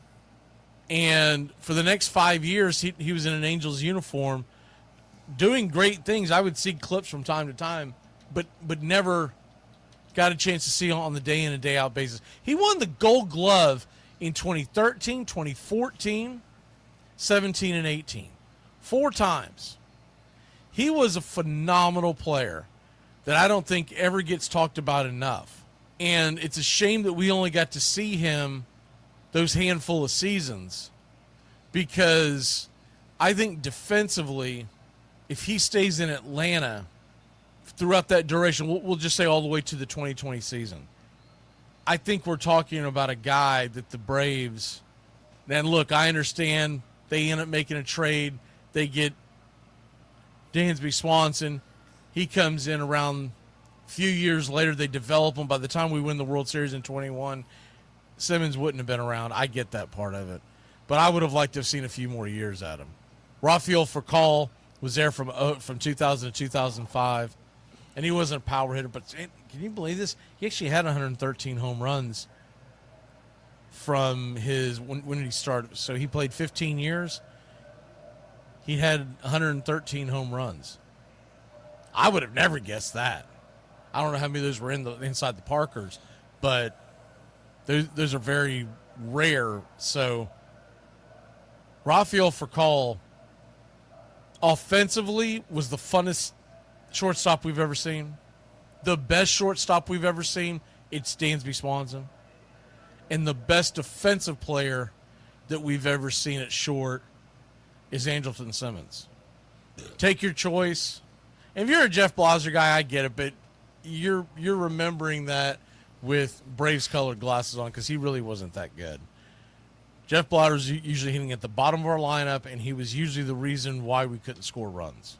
But all in all, man, Furcal and Simmons, to me, those are the two best. But if you're asking me to pick one, it's going to be Simmons, just clearly because of his defense. And I do think defense, especially when it comes to shortstop, is the number one reason why I'm going to pick a guy. So the infield, if you're just joining us, it's Javi, it's McGriff, it's Ozzie, it's Chipper, and it's Simmons. Now we go to the outfield. And the outfield was a little easier, mainly because I never got to see Hank Aaron play. So we put him aside. And you can put King Kelly aside. King Kelly's one of my favorite players in the history of baseball. And he played with the Braves organization that is now the Braves organization in the 1890s in Boston, back when they were the Red Stockings. And he's got some legendary tales. But obviously I can't pick him. I can't pick Hank Aaron. And one of my favorite defensive players to watch my entire Braves fandom is Michael Harris II. But I didn't put him in the outfield either, because his offense has just never lived up to it. So with that being said, I'm looking for guys with the entire package, because I want the defense in the outfield, but at the same token, we got to score runs. So I'm putting a guy who traditionally played center field, little catcher, but finished his career in the corner outfield, so I feel like I can slide him over there. In left field, I'm putting Dale Murphy, and he's one of my all-time favorite players. I'd say a lot of people who are watching this are going to say the same thing. That Dale Murphy may have been the reason why you are an Atlanta Braves fan if you grew up in that era. Dale Murphy was by far the most popular player in the 1980s And honestly, Dale Murphy may have been, I don't know if he's the most popular player, but he was one of the most recognizable players, if not the most recognizable player in all the 1980s in Major League Baseball. And it's mainly because of the TBS connection. Because TBS put the Braves on the map in the 1980s. And long before Chipper Jones in the Big Three and the 90s versions of TBS, TBS really took off in the 1980s. So the guy that was on your television screen and everybody's television screen night in and night out was Dale Murphy. And he won 2 MVPs in back-to-back years in 82 and 83. He was a 5-time Gold Glove winner. He won the Silver Slugger 4 times. 7-time All-Star. 6 in a row. He led the National League in home runs in 84 and 85. RBI leader in 82 and 83. He even won the Roberto Clemente Award, which is probably, if you ask him, it's probably the one that means the most to him. He long has belonged in the National Baseball Hall of Fame, and it's ridiculous that he's not there yet. But we put that aside. Dale Murphy is my left fielder. He had a cannon for an arm coming up as a catcher and finished with 398 home runs. And because he finished too short of 400, they've always held him out of the Hall of Fame. He had chronic injury problems at the end of his career that really tailed him off at the end. But nobody hit more home runs or hit more RBIs in the 1980s than Dale Murphy. The Dale Murphy is without a doubt. Before I put anybody else on this list, I put Dale Murphy in on the Hall of Fame. By the way, one guy that I didn't mention, that I probably should mention, third base, Bob Horner. Come on. Bob Horner, man. That was my guy growing up as a kid. Bob Horner was it. And every time I think of Murphy, I kind of think of them together because they were in the same era, and they were my 2 favorite players along with Chambliss. That was the 3-headed monster that I would pull for. That I came very, very... anytime a Braves game was on, I'd go running to the TV. I wanted to know when they were hitting. Someone else, too, now that we're in the outfield portion, I'm going to go ahead and bring his name up. He's not someone that a lot of people have talked about over the years or remember fondly over the years. You know, he only had 164 home runs in his entire Major League career, but he did play for the Braves from 81 to 86. So that whole time when I'm growing up, becoming a Braves fan, every night when I would turn on TBS and Bob Horner was at third, and Chambliss was at first, and Murphy was in center. Claudell Washington was out there in right field, and he was one of my favorite players. But he has been since surpassed by the 2 guys that I'm about to name. I know it doesn't shock anybody. My center fielder is going to be Andrew Jones, and it's not particularly close. You know that I've written the poem, made the video about him. Andrew Jones, I didn't know it at the time, but we were extremely lucky to see that man play center field every single night. Kind of like when we see Harris play center field. That's why I don't complain too much about him being in the batting lineup, because I want to see him play center. Because his defensive ability to keep runs off the board with his glove is unbelievable. And so that alone is worth keeping Michael Harris in the lineup every night. But Andrew Jones could do it all. Andrew Jones hit 434 home runs. In one year, he hit 50. The guy fell off for whatever reason. I don't know what the reason was. But he leaves the Braves in 2007, signs the mega deal to go to the Dodgers in 2008, and then his career cratered. And that's why he's been such an argument on whether or not he belongs in the Hall of Fame because of what he did after he left Atlanta. But before he left Atlanta, he was in the All-Star game 5 times between 2000 and 2006. He was a 10-time consecutive Gold Glove center field recipient. That's something. He won the Hank Aaron Award in 2005, the NL home run leader in 2005, the RBI leader in 2005. Andrew Jones will always be one of my favorite players to ever play any sport. He played that center field so differently. As great as Harris is, I never saw anyone better defensively at any position than I saw Andrew Jones. He would steal singles. And for people who are not young enough to remember him, he would go and play so shallow that it was hard to get a single in front of him because he wasn't worried about you beating him over his head because he felt like that his reaction time was going to give him plenty of time to prevent a ball from going over his head. So that's my center fielder. And my right fielder, I know this will ruffle some feathers because a lot of people get on him. And I think what you're doing is you are cheating yourself of watching something truly special in front of your eyes. But Ronald Acuna Jr. is my favorite right fielder of all time. I never saw Hank Aaron play. So you have to remember that. I'm not old enough to remember that.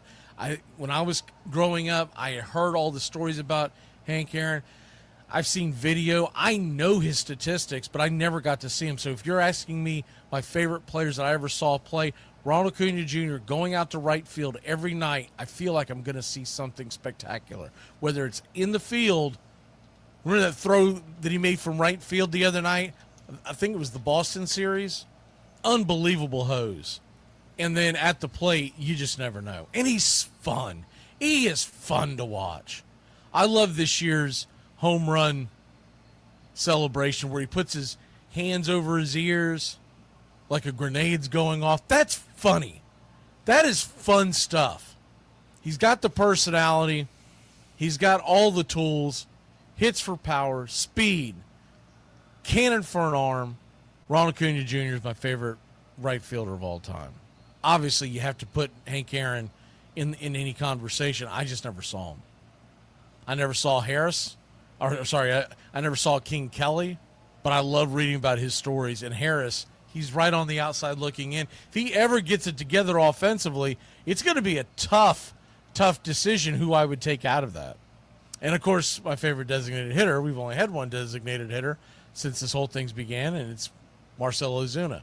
I still love watching the guy hit. Unfortunately, I think we may be losing him at the end of the 2025 season. Hopefully not. Hopefully we end up re-signing him. But it's been a pleasure to watch that guy hit. He is an absolute machine. The starting pitching, we'll go ahead and hit that real quick so we don't drag this on all day, all night. My starting rotation of the guys that I got to see play, and on the outside looking in, is going to be Max Fried. Not because he left, just because he's just on the outside looking in. Ian Anderson helped win the World Series, but he didn't put it together for a career. Denny Nagel, one of my all-time favorites. Tom Glavine, one of my all-time favorites. But the five-man rotation that I'm putting out there to watch every day, I'm going to go with Greg Maddux as my ace. John Smoltz is my number 2. Chris Sale is my number 3. I love watching that guy throw that slider. And his competitiveness is contagious. Tim Hudson, I've talked about him before. He's one of my favorite all-time pitchers. I love his personality. Anytime they interview him, they do anything with Tim Hudson, I stop what I'm doing. And Phil Niekro would be number 5 because I love the idea of the knuckleball. I wish it was a little more popular in baseball. Over the years, we haven't seen much of it, but I love the knuckleball. I love there's something about it that is so fun to watch that it's hard for me not to put Niekro on that list. And look, the Braves have had a ton of starting pitchers that I've been big fans of over the years. So this was a hard list to whittle down to just those 5 names. I mean, even on today's roster, you're talking about Spencer Strider. You ask me this 5 years from now and he bounces back and whatnot, Spencer Strider could absolutely be on that list. I loved watching Raylo pitch last year. It was a lot of fun. I'm getting more and more where I'm a big Spencer Schwellenbach fan. And Grant Holmes, I just, when it's a Grant Holmes day, because of the sound bites we do, he's just fun to have out there. I still think when it's all said and done, he's much better as a back-end relief guy. But that's my starting 5. The closer, that's a tough one because I already put Smoltz in my starting rotation. And so I really want Smoltz as my closer if I'm being honest. But because I can't pick Smoltz because I put him in the starting rotation, give me Craig Kimbrell the first time around. The beginning of his career with the Braves. I'm not going to judge him on what he does in the second bout. I'm talking about the Craig Kimbrell from 2010 to 2014, lights out. He was an all-star 11 through 14. Remember the O'Flaherty, Johnny Venters, and Kimbrel combination? That's one of the all-timers as far as bullpen nicknames in the history of baseball. O'Ventbrel was fun. I used to love to see how they were going to manipulate those three. I'm a big Jesse Chavez fan if we're just talking about guys who are setups, guys who are not back of the bullpen. I liked Colin McHugh until he fell off his final year. That entire night shift bullpen was fun to watch. Even Luke Jackson, for that small time period, he was absolutely outstanding. Will Smith. These are guys that didn't do much around that, but that one year they all put it together. Mark Wohlers was fun to watch until he wasn't. We've had some fun bullpen guys, and you really get to know them and like them or loathe them because you see them almost every other night. Your typical bullpen guy in a 162-game season is going to throw somewhere between 60 to 65 times. So it's not quite half, but it's over a third of the time. You're going to see them about twice a week. But if I have to pick a closer for the entire time that I've watched the game, it's going to be Kimbrel because I have Smoltz in my starting lineup. And yeah, I could have put Glavine, just like the way Freddie left to go to the Dodgers. I'll never forgive Glavine going to the Mets. He did it for such a small amount of money in the big scope of things. All right, that's going to do it. I didn't want to drag this on all day, but that is my favorite. Oh, and favorite manager, forget about it. It's Bobby Cox, and Leo Mazzoni has got to be my pitching coach.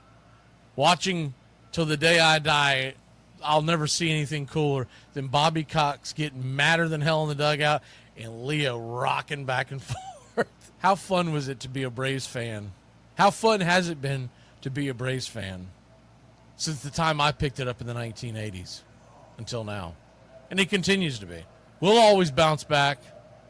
This is a proud franchise, and I just feel like I got lucky and picked the right team to pull for. I could have picked any team growing up as a kid. Thankfully, I picked the Braves. All right, Braves country. Had a lot of fun doing this one. We'll see you later.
So I'm trying to get here we go.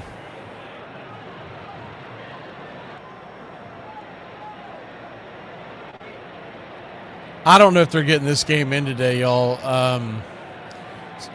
So there's a couple things going on.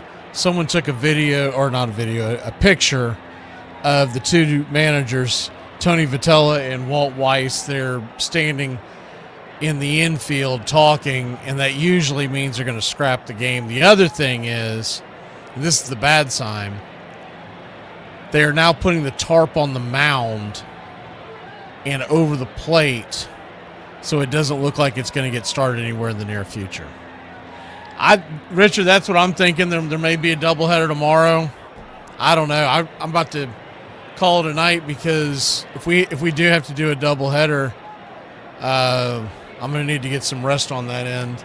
But I thought we'd get, I mean, what it sounds like, we were laughing about this earlier, but what it sounds like is that whatever was going on in the infield with the grounds crew, it seems like they spit the bit again.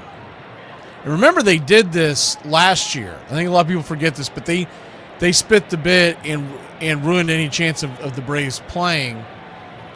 And this happened last year. And this year, I still contend they never should have started the damn game.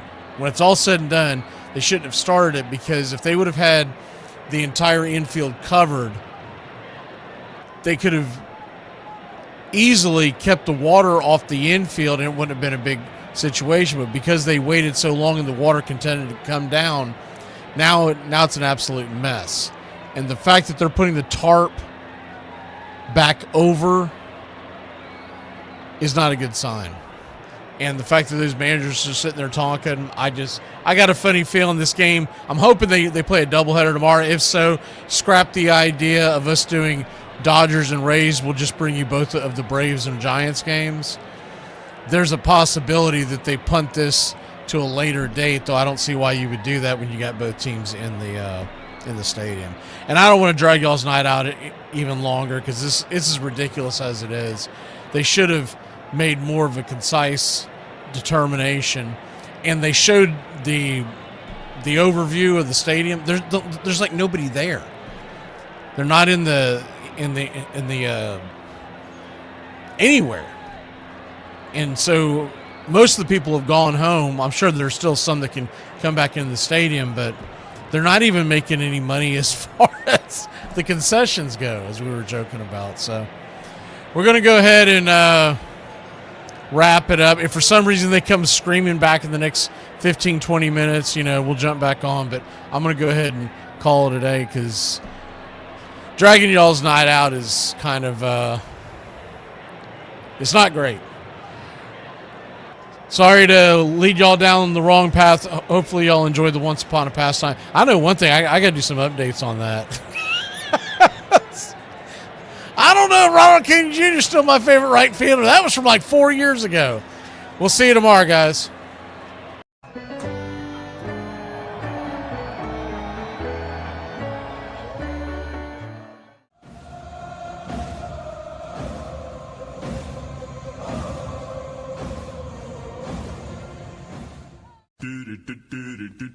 Goodbye, sweetheart, well, it's time to go.